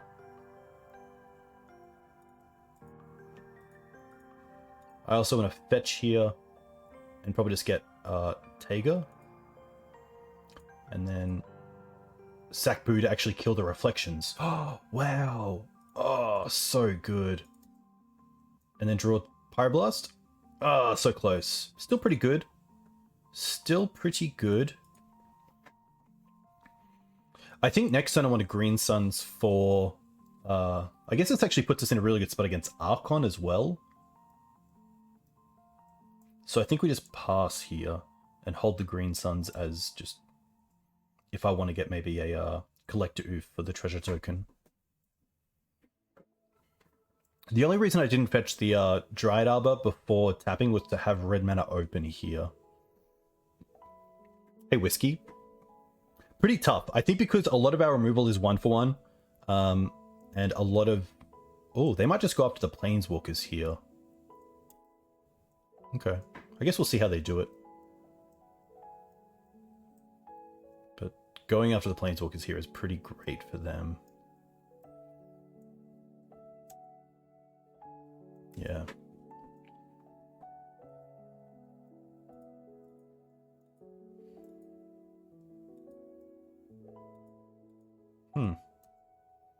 Okay. Well, now we have Green Suns for Outland Liberator, I believe. Okay.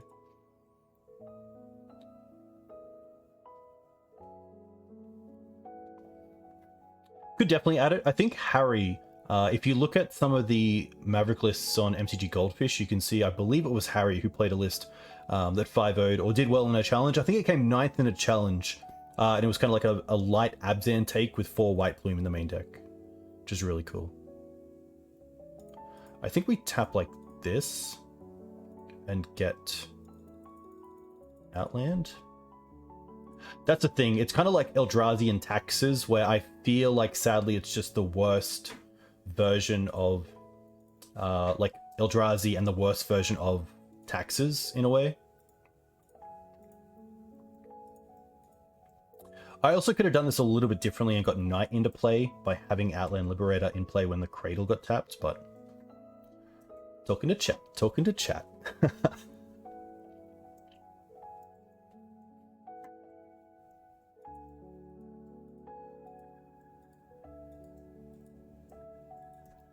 Oh, just a pass? What would have been really good all of these matches? Let's go for Windswept Heath. Let's attack. Is the 2 green and 1 enchantment that in each upkeep the player chooses 1 color and lands tap for that 1 color?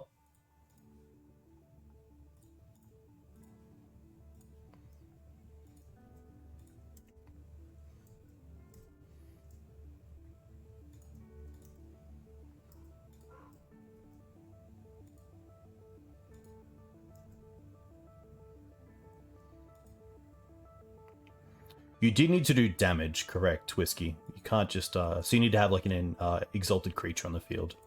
Hall of Gemstone, thank you very much. That is the card. Nice. Let me know what you think about sideboarding here. I'm just going to get my dog. I'll be back in a second.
Yeah, I like Carpet actually over like the 2 other nobles, I think. Bolt and Swords is fine. I could see the library coming in, but maybe library's just better than endurance. Alright. That was a sweet game as well. Fury taking out both walkers was pretty brutal.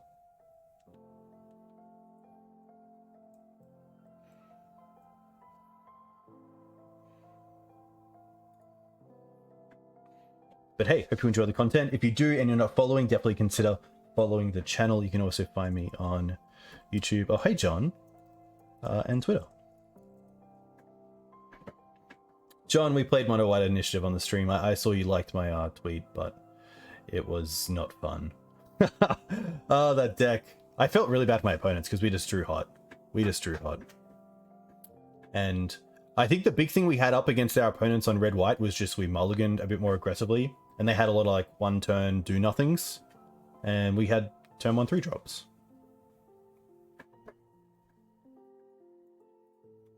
An opponent is on like a Fable Show and Tell Archon deck. It's pretty much like a blue-white Show and Tell deck that's playing Archon, which is pretty good as a Show and Tell and sneak threat, and then also Fable, which I think is pretty cool. Yeah, Mengu did win the RCQ with it. Very, very good. But yeah, it's just it's pretty hard as like a Maverick player to play against, but we're trying.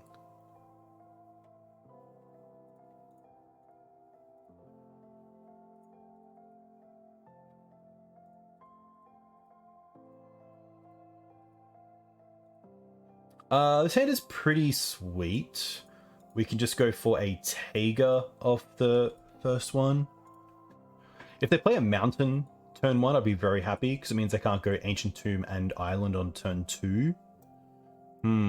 This actually makes me kind of want to just hold up a Blast effect and then start going for mana the following turn.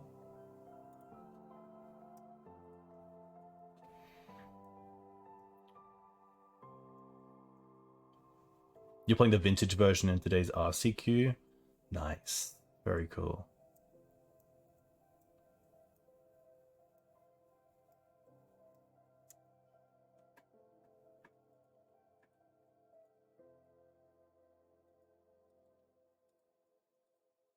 Island. Ancient Tomb. Nice. Very cool. Patience definitely paying off here. But we have to hope they don't have counter magic. Nice.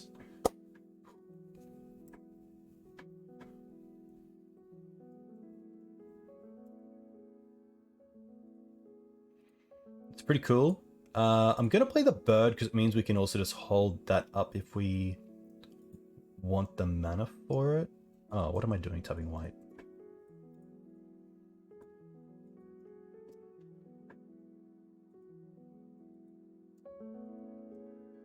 And then I think next turn we might even just go for Collector Oof off the Green Suns, or go for Outland Liberator and have that open. Brainstorm. I could blast this, but I think there's better... Like, worst case is probably Fable, because obviously then we just have kind of wasted the blast for now, but...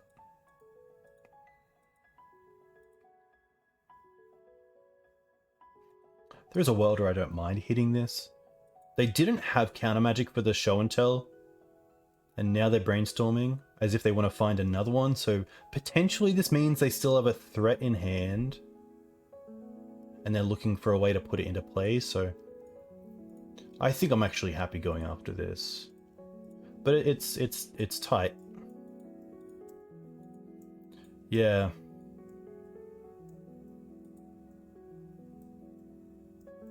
Yeah, the bait. Okay.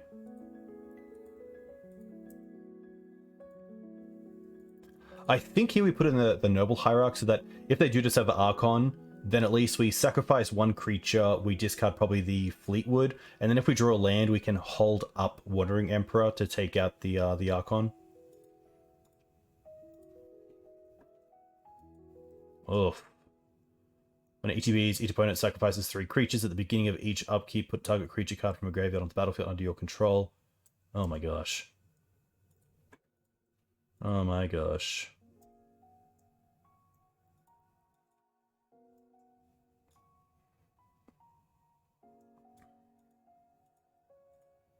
I guess they get mana here.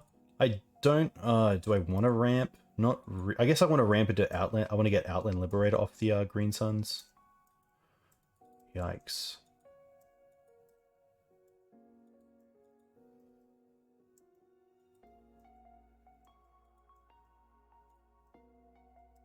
I guess that is red mana, which is a little bit scary. But at the same time, something like... Okay.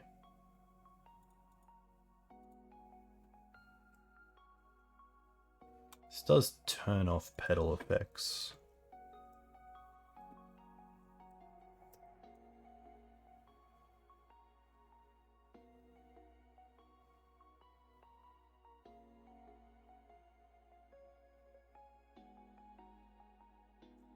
Yeah, maybe it's just too aggressive with the blast there, especially because I was patient on turn 1 and then I wasn't patient. That doesn't make sense, so yeah, I think it's just a poor play.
A land would be sweet.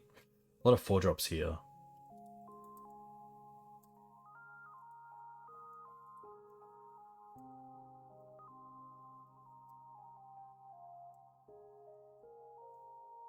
I do like they show and tell this in, which did kind of clear our board, but all I got out of it was these little mana creatures. Another tomb. 2, 4. I mean, they're getting close to like just hard casting Omniscience.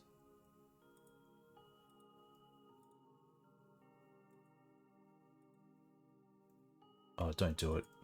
Don't do it. Another one.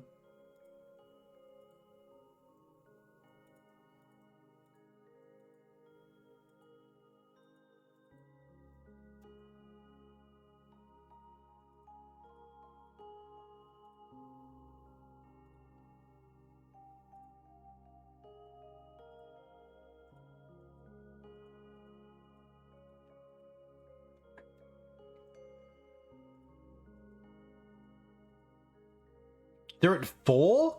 Does Questing Beast do it here? Oh!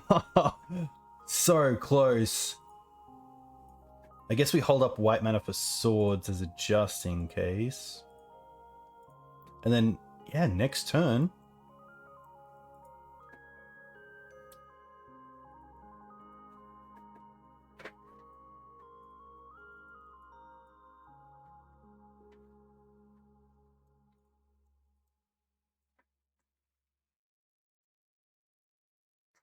Oh, that's a 3/3, so it could potentially block. Okay. Land, 1 card left.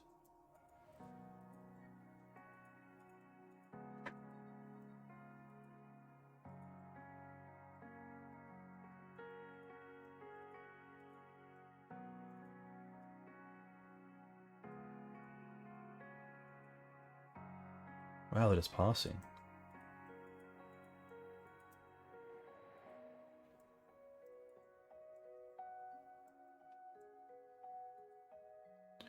Okay.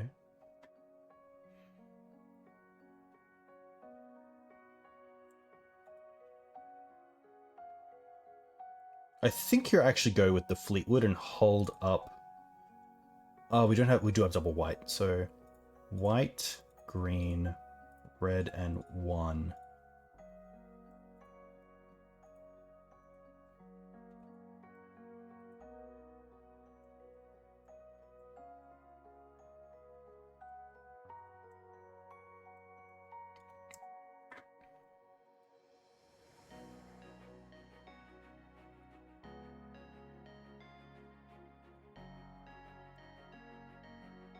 Take 2.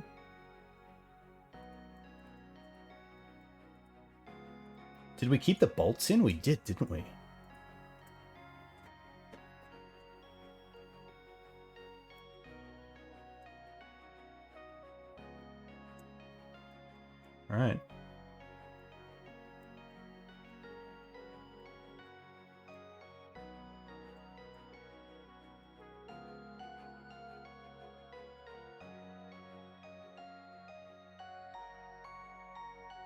What's this? 4 mana?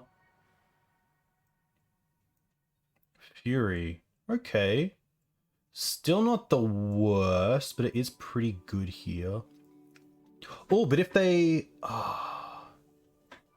take that out. I guess they get that next turn potentially.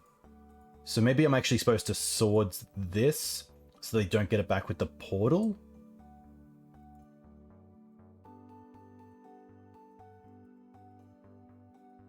But then they get to block with the Fury. Maybe now I just hold up the Wandering Emperor. Yeah. I think here I just pass with mana open to make them attack with both of these potentially, and then get back with the Questing Beast. Or just draw Bolt. Just draw Bolt.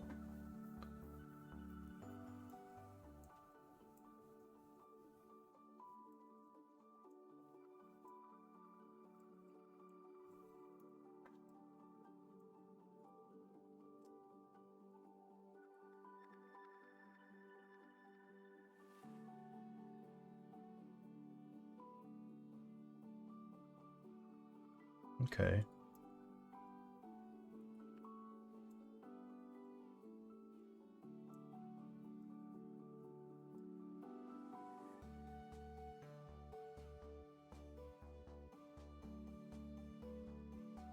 Get back the oof. That's going to be fine.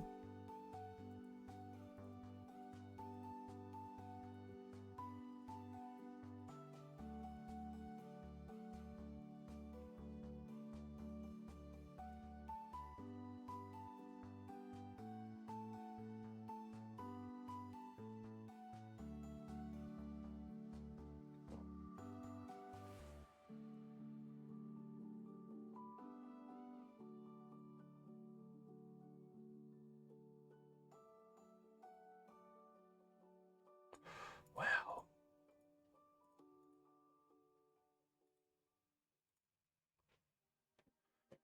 This game. What a weird game. That's a great way to put it.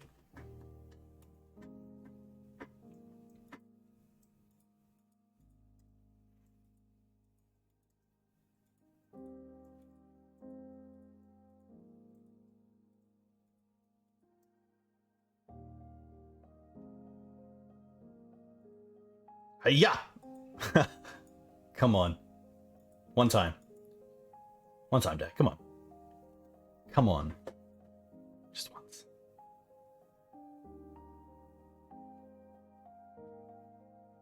Opponent obviously thinking, oh! Okay, so we go... 1, 2, 3, 4. Beast.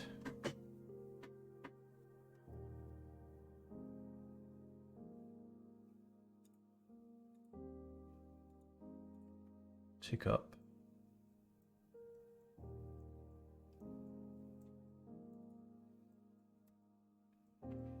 And then probably go to their upkeep and bolt them. Just see if they have anything.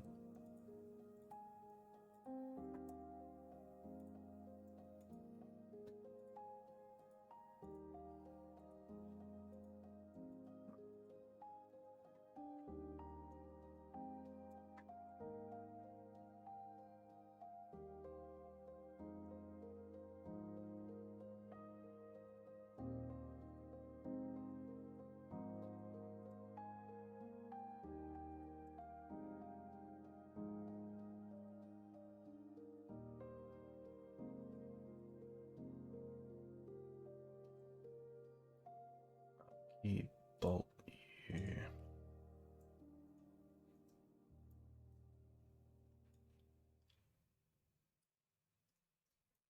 Nuts. That is actually like an insane game. Alright, we're 2-1. It's time. 1 a.m.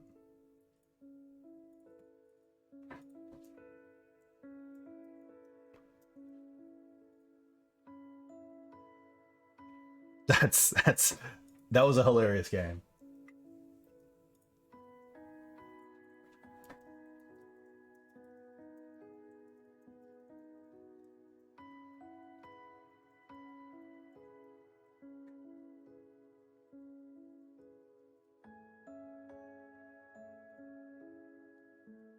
Yeah, it's been a pretty sweet league.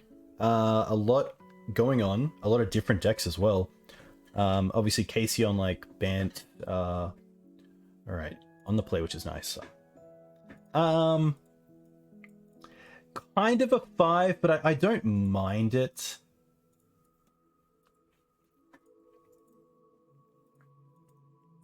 And pretty happy to lead on Forest Bird, because it's pretty hard for my opponent to have, like, you know, turn 1 play and also remove the bird. What do I think of Pauper? I don't mind it. I just don't have too much time for it, unfortunately. Really, any other formats. Like, I don't mind Modern. I kind of like Modern before Modern Horizons came out, but Pauper's pretty sweet. And here, like, having the Bolt for Archon is so huge. Also, just like a double Wasteline with Collector Oof is huge, because it turns off all their Lotus Petals and Chrome Moxes if they're playing them.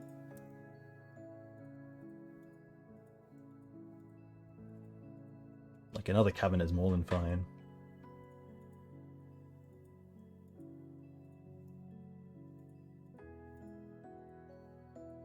One mana. Esper Sentinel, okay. Interesting. Don't really want to bolt that. Pretty good.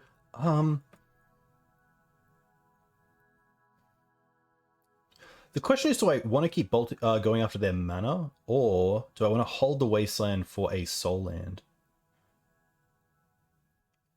I don't mind continuing to Wasteland.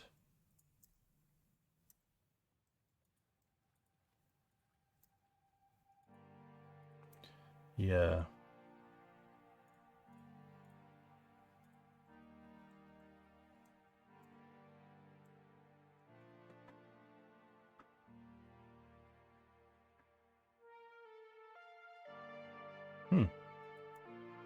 That's fine, obviously, because they we have the endurance. They didn't attack either, which is weird. I think at this point I'm happy just to hold up endurance next turn and then have Bolt down the line.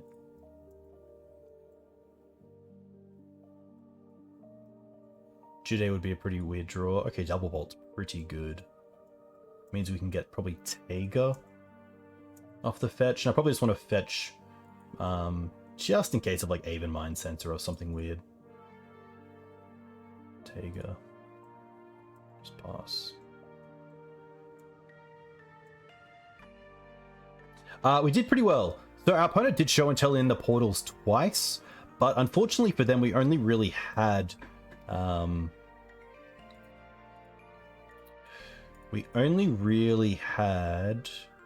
mana dorks and small creatures in the bin, so we were able to get there, which is pretty sweet. We want to target them to get rid of the Timeless Dragon. Here is actually a screenshot of how it ended up.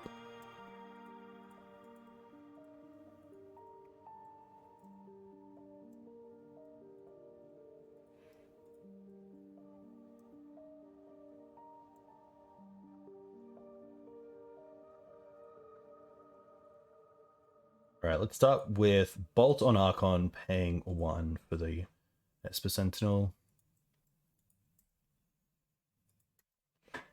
Getting in for 5. And then we still have a Bolt left over for something like a White Plume. Or like, potentially like a Aven Mind Sensor, something like that. But to be fair, they've hit a land every time, so kudos to them. Touch of the Spirit Realm. Okay. What's that going to exile?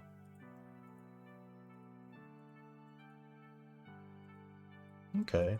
I feel like Endurance has kind of done its role anyway, so not too unhappy about that.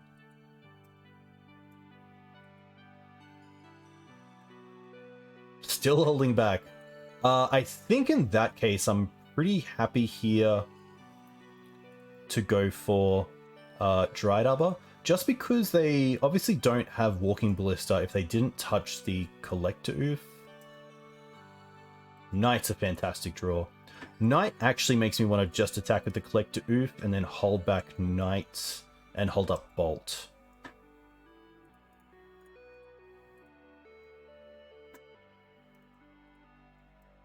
So they might draw a card here if we do want to Bolt on their turn.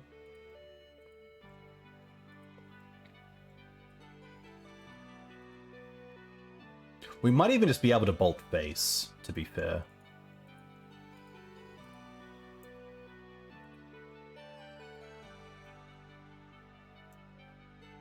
This is fine.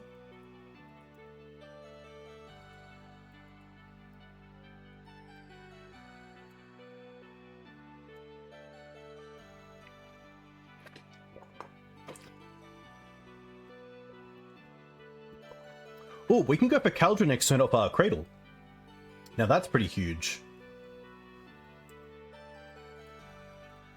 1, 2, 3, 4, 5. So we have 1, 2, 3, 4, and then 5, 6, 7, 8, 9, 10 mana, which is enough for Bolt and pay for Esper Sentinel and then attack with Cauldron, which is pretty sweet.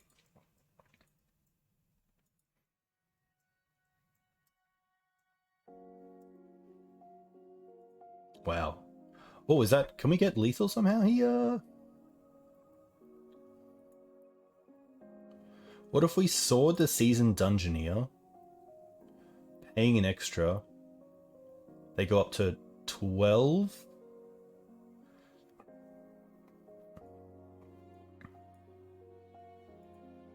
And then we attack with these 3? I don't mind that either. It's a lot of ways to victory here. I just want to make sure I'm not missing something that could come up. I think I like the line of... Oh. 6, 7,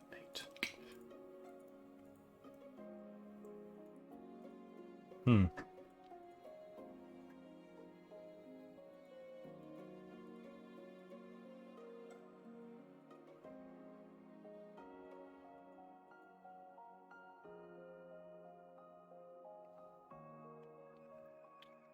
Sword Splash as Dungeoneer and then Cauldron.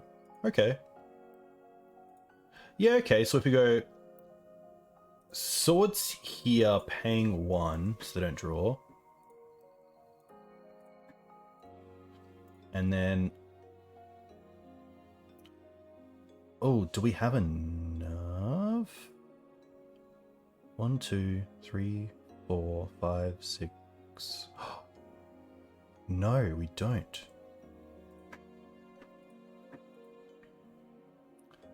1, 2, 3, 4, 5, 6, 7. Oh, just. Then we get him with the oof as well. Yeah, okay.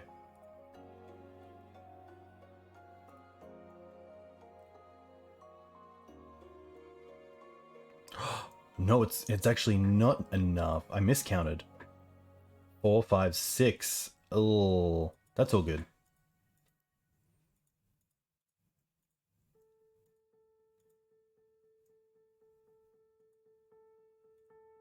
That's really tough. I think we still just bolt the Esper Sentinel just in case of Solitude. I really want to take the initiative, so I think bolt here is fine.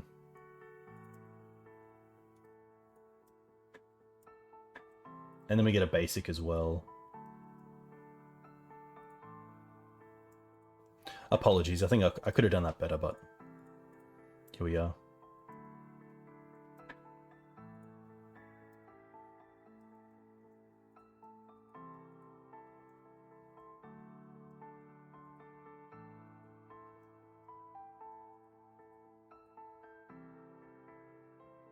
This is still fine because this is still 7 mana.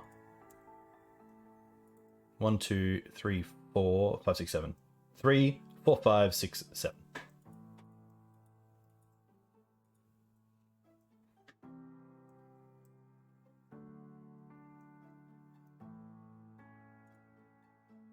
Oh, and it might be lethal. It is. It is lethal.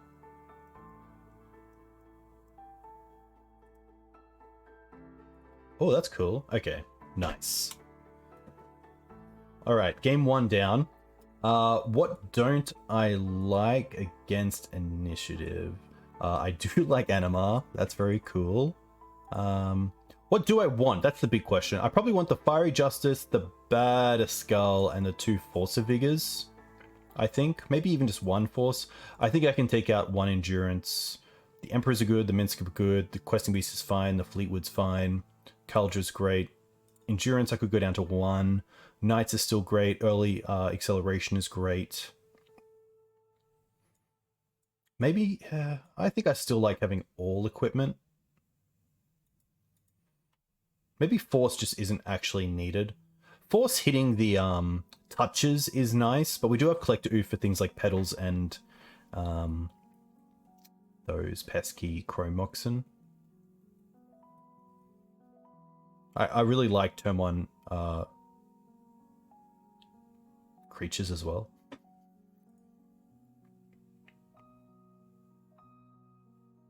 It could just be Endurance. It's nice to have something that can block flyers if I don't have removal.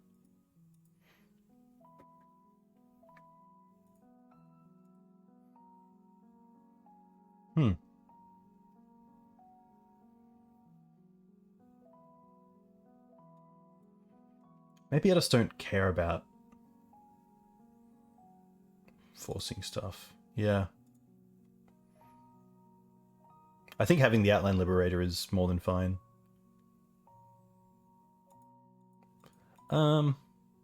Interesting hand.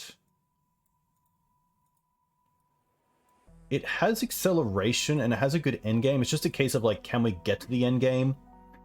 And like, if we're on the Wasteland plan, we're obviously not getting closer to these, but it's obviously a hard hand to mull. It doesn't have a Swords or a Bolt. That's the only thing that I don't like. And I can't hold up Dryad Arbor with this hand. I have to fetch for a green source to play the Noble. They began the game with 7 in hand. I'm okay to try this out, but I think on the draw you probably have to keep a hand with some sort of interaction. So I think for that reason, actually, I'm going to mulligan once. And we hit a really nice hand here. I think I'm going to bottom the Canopy and keep a mana source with Green Suns with a Wasteland with double swords. So a little bit rewarded here for making a decent mulligan decision, I think. Human Pass. See, this is an interesting start if they don't have another turn 1 play.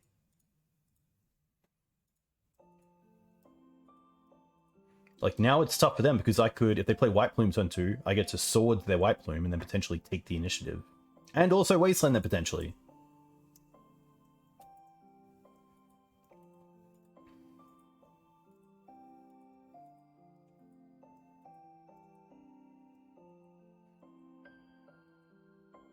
This can't be Thalia. Oh, Canonist. Okay. I think just playing Knight here is correct.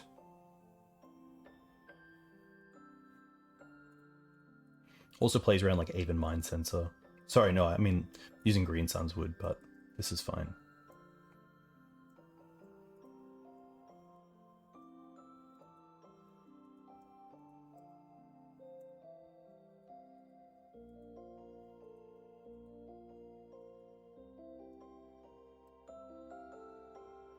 Really odd keep.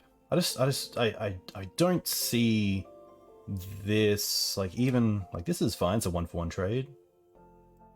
I feel like you need to be a little bit more aggressive, but maybe that's just me. Yeah.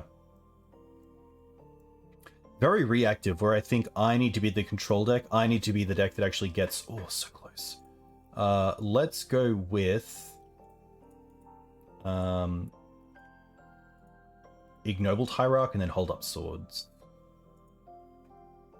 This gives us 2 ways to buy the initiative back as well.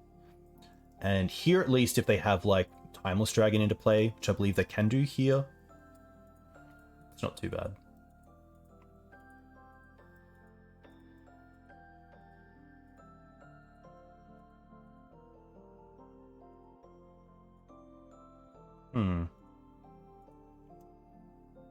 So I believe here I can just sword. I guess I can just swords it right now.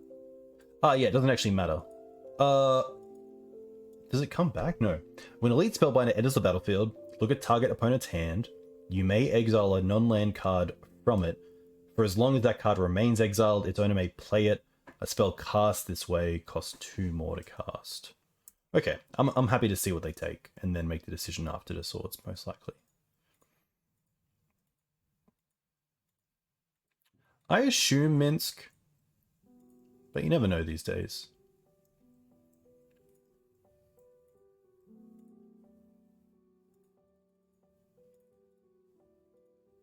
Oh, they took the... Okay. Wonder if they have a bounce spell.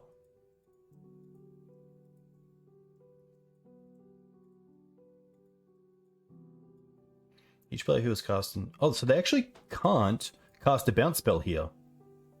That's pretty interesting. So they can't, like, bounce the elite in response to swords. I guess they can actually because it's a discard effect. Yeah, that's my bad. Okay, yeah. That's the card I was playing around, but of course that's just incorrect to play around like that. A land would be perfect here because then I can swords and also... Yeah, that's perfect. Can't be too unhappy with that. Minsk. To be fair, I could also attack for 3, draw 3, which is pretty nice. And I think in this matchup is actually what I want to do.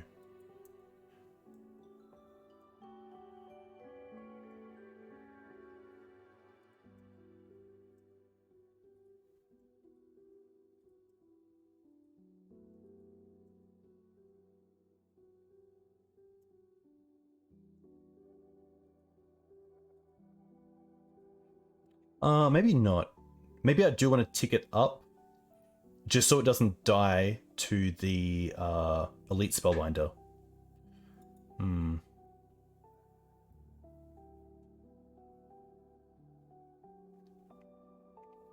Yeah, I think I'm actually happy just holding up swords here off a Savannah. Sorry, off a Plateau. I should have thought about this turn because that is 3 damage missed, which is pretty rough, but I think that's okay. Oh my gosh, no, because I did just cast a spell, so I can't. Yeah, exactly. Yeah, so I lose the Minsk anyway, so... Oh my gosh, yeah, that was a horrible turn from me.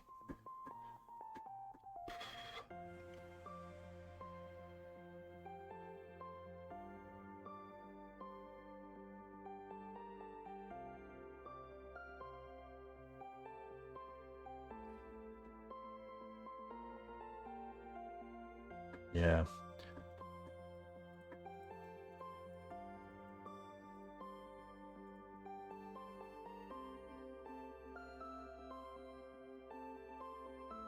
Is it just 2? Okay.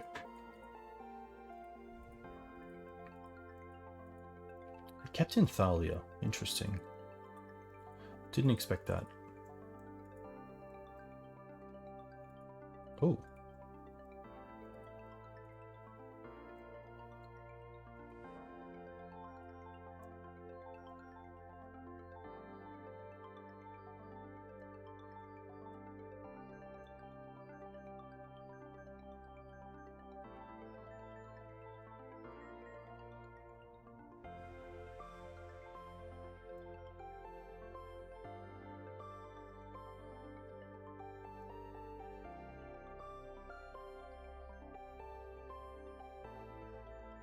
I think here it's just Stoneforge into Plejide.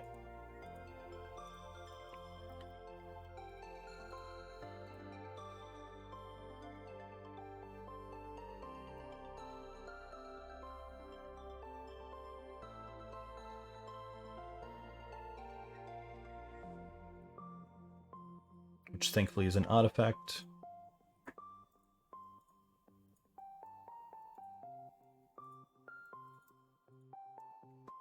Yeah, let's all forget that previous turn, if that's cool. That's cool with you guys. I can definitely forget it if that's something you're happy to do.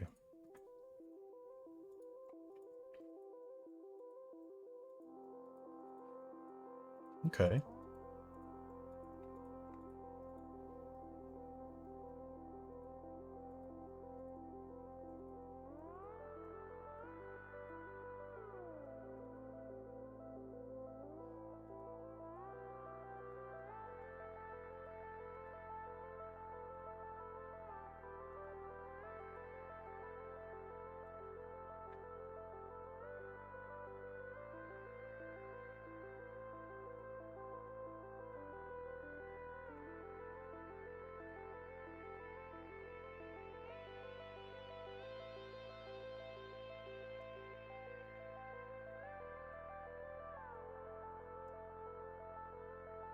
Wow.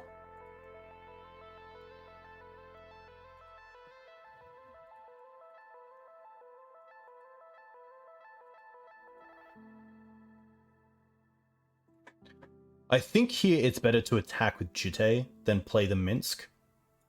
Because attacking with the Jute, I can also hold up Swords to Plowshares at instant speed, I believe. I don't have to cast this at sorcery speed.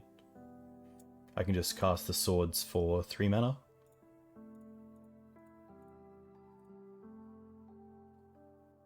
My only thought is playing around another Ajano, because they can currently cast it just for 2 mana.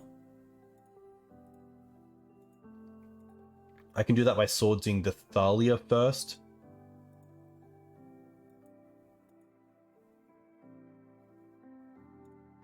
But I think I can't play around that.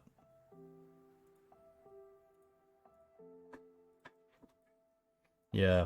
I think here it's attack with Exalted. And then either equip to one of my creatures post-combat, or hold up swords. Oh my gosh.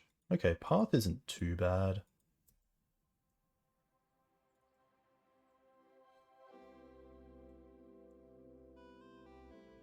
Get a forest.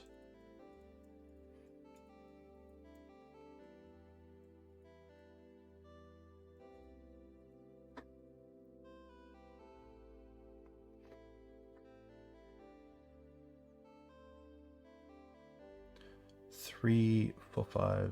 Yeah, so I just have to hold up sword here to see what they target with Forge. Oh, but it's 4 mana because Thalia and White Plume. Rough.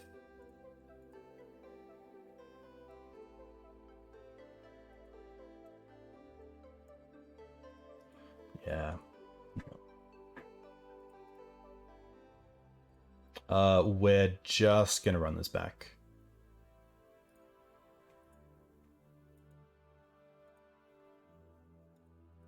Okay. Turn 1 Dried Arbor of Taiga. And then we have Bolt if we want to steal the initiative. We have turn 2 Knight.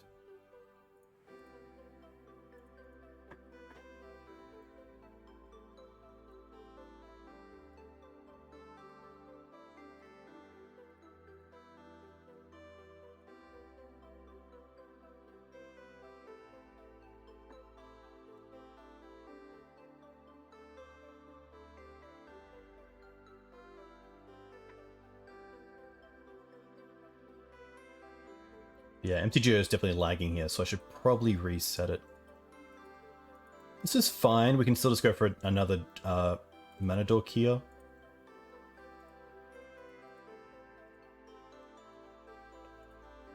Probably just Noble Hierarch.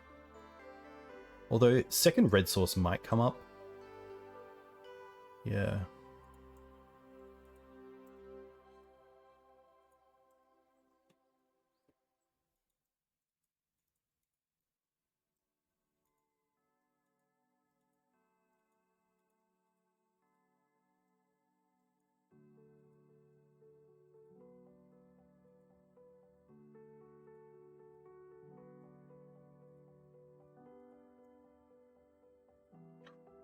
Oh, that's pretty nice.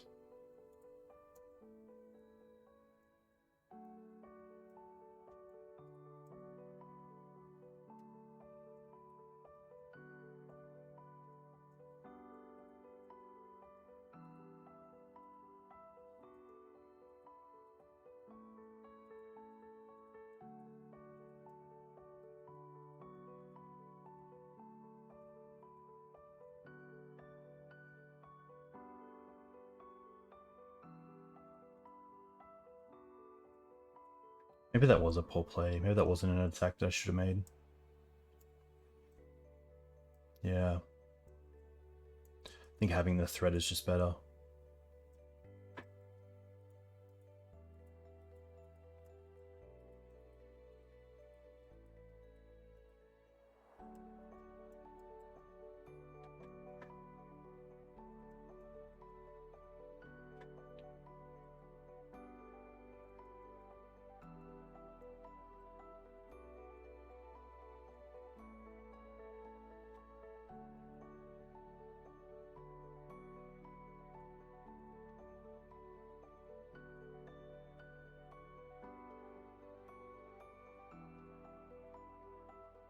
Yeah, I think it's just getting, like, it's 1:30 a.m., so I think it is just getting a bit late for me.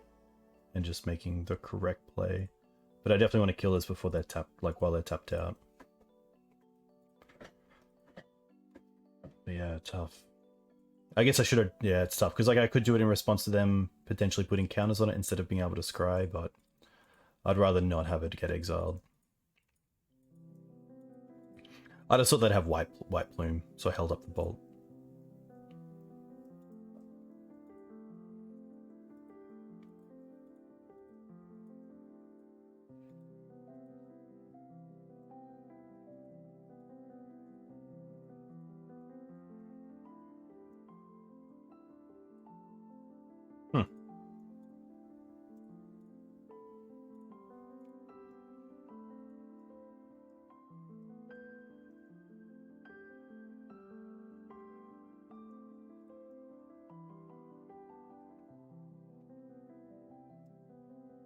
I think here I'm actually happy to bolt first. Like, if they have path, they have path, but I don't want them actually getting rid of the creature that I have, so yeah, I'm happy for this trade. Because then they at least lose the Solitude as well.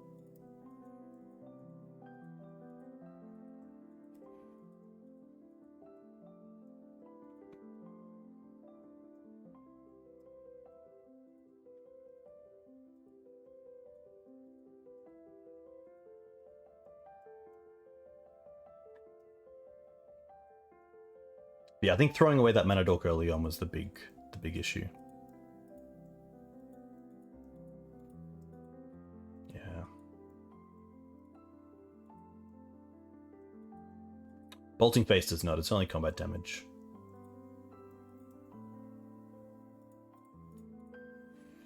That's a start.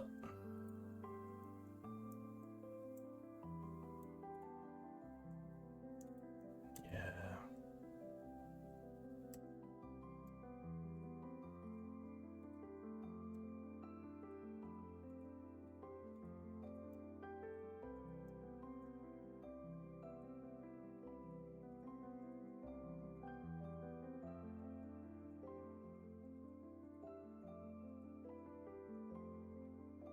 Okay.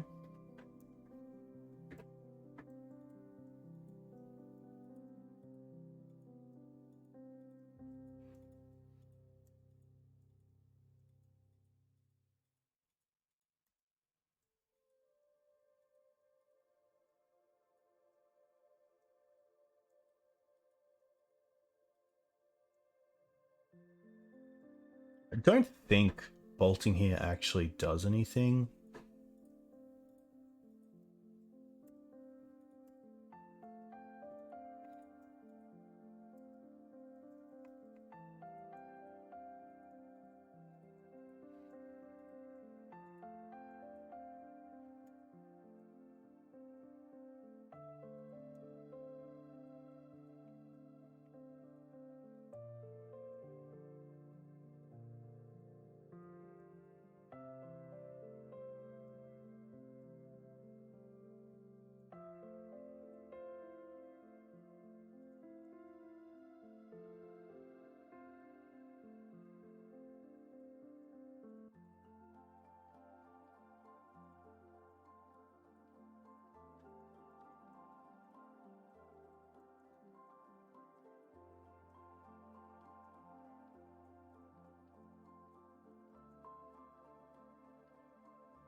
5, 9.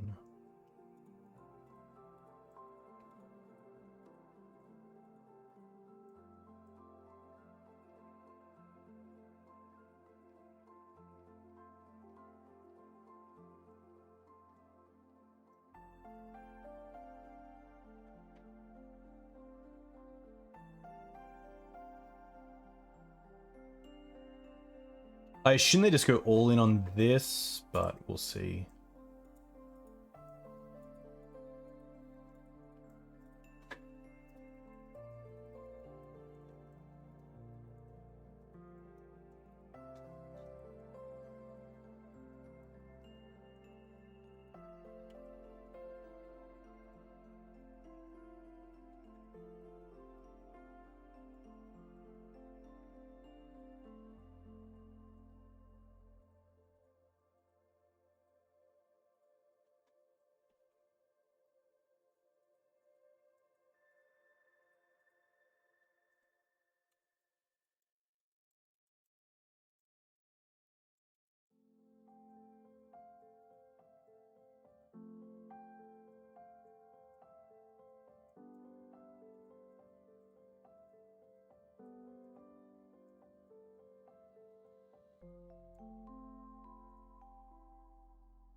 I think I just have to take. I think I just have to bolt this, unfortunately, or else I just take pretty much lethal next turn if they put the counters onto the Archon. I have to try to draw into bolt here. Oh, sorry, a path.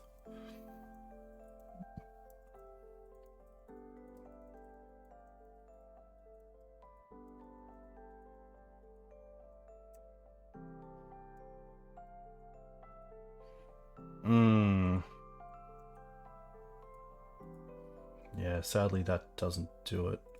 But now I have to attack with this to be able to... Yeah. I'm just dead. I'm pretty sure.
Top rope's cool if you can get it out early, but it's pretty tough.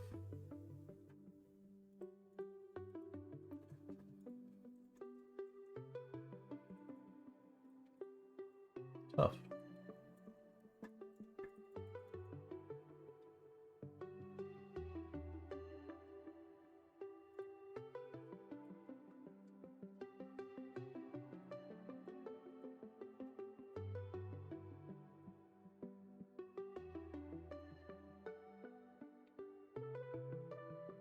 All right, we'll see where this goes.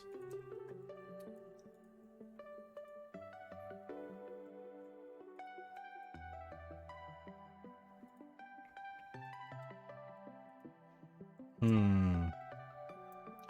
Probably Reanimator, like Endurance would be pretty sweet. I think here I just want to hold up the swords.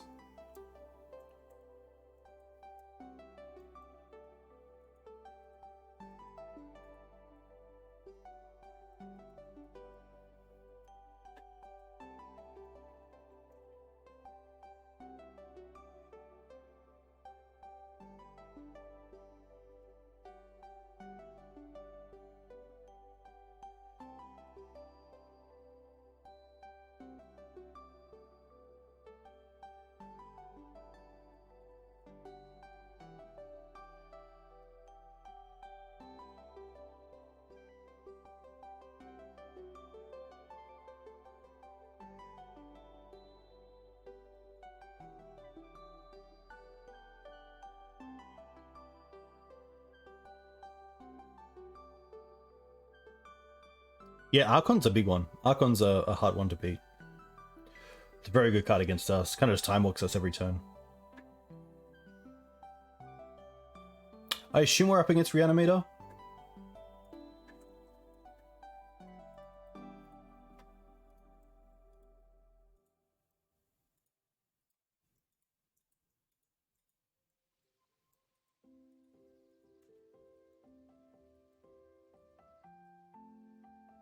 Underground Sea, okay. Maybe a version with like show and tell?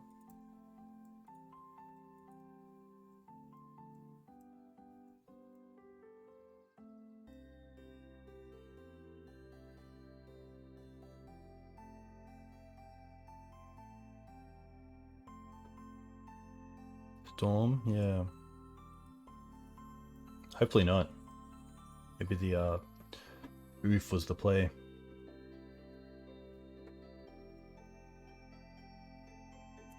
But Tega Underground Sea makes me think it could be something like Ant or Tess.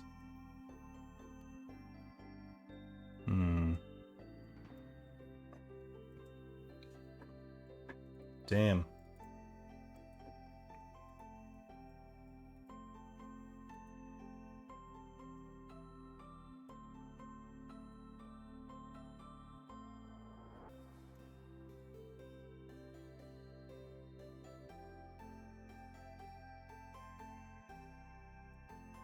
I really hope they add Nors.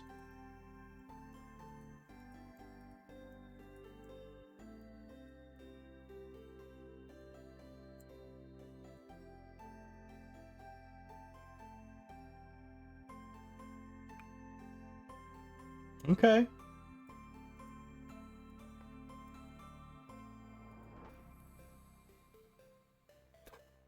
Nine. 8. 7, 6. Come on, opponent. One more.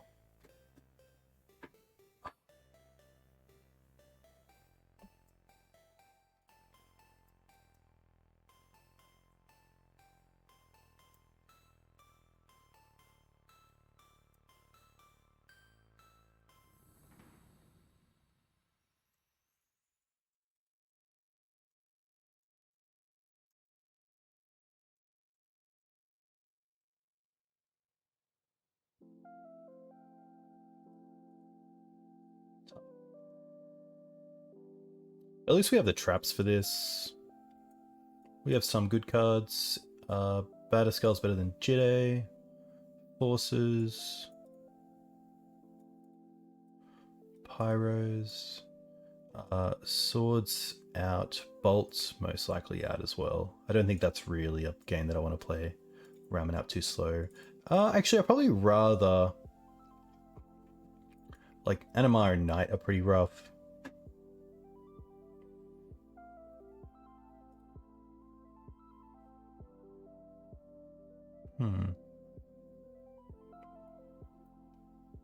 Maybe the bolts are just better than the other stuff. We'll see.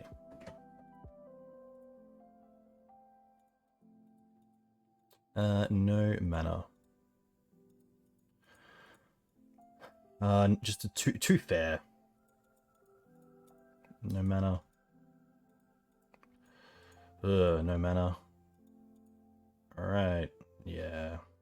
That's just gonna be game.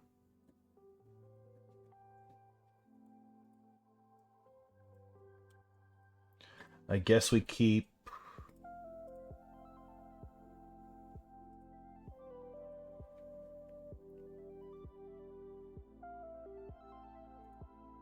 this.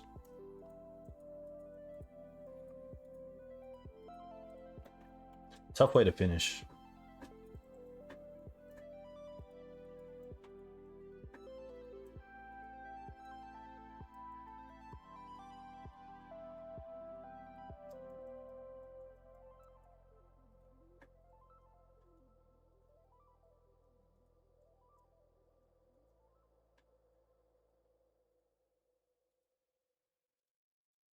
Yeah.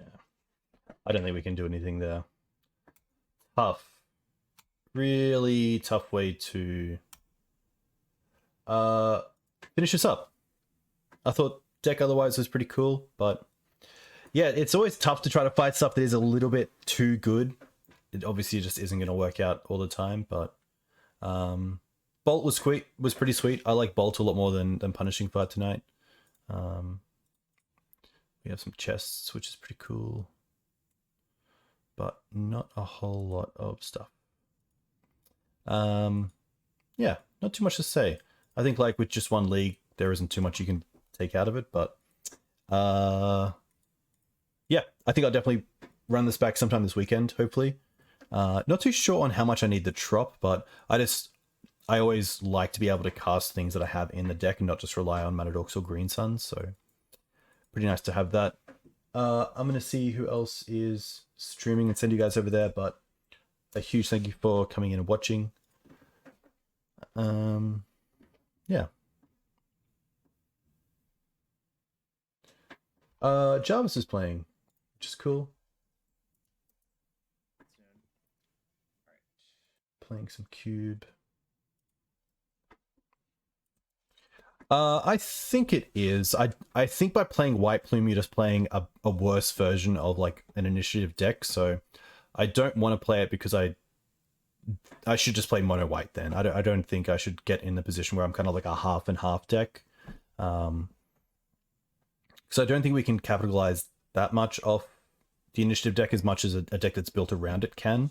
So only having like a splash of it isn't going to be as impactful as the other one. But you guys are welcome. Enjoy your weekends, and I'll catch you next time.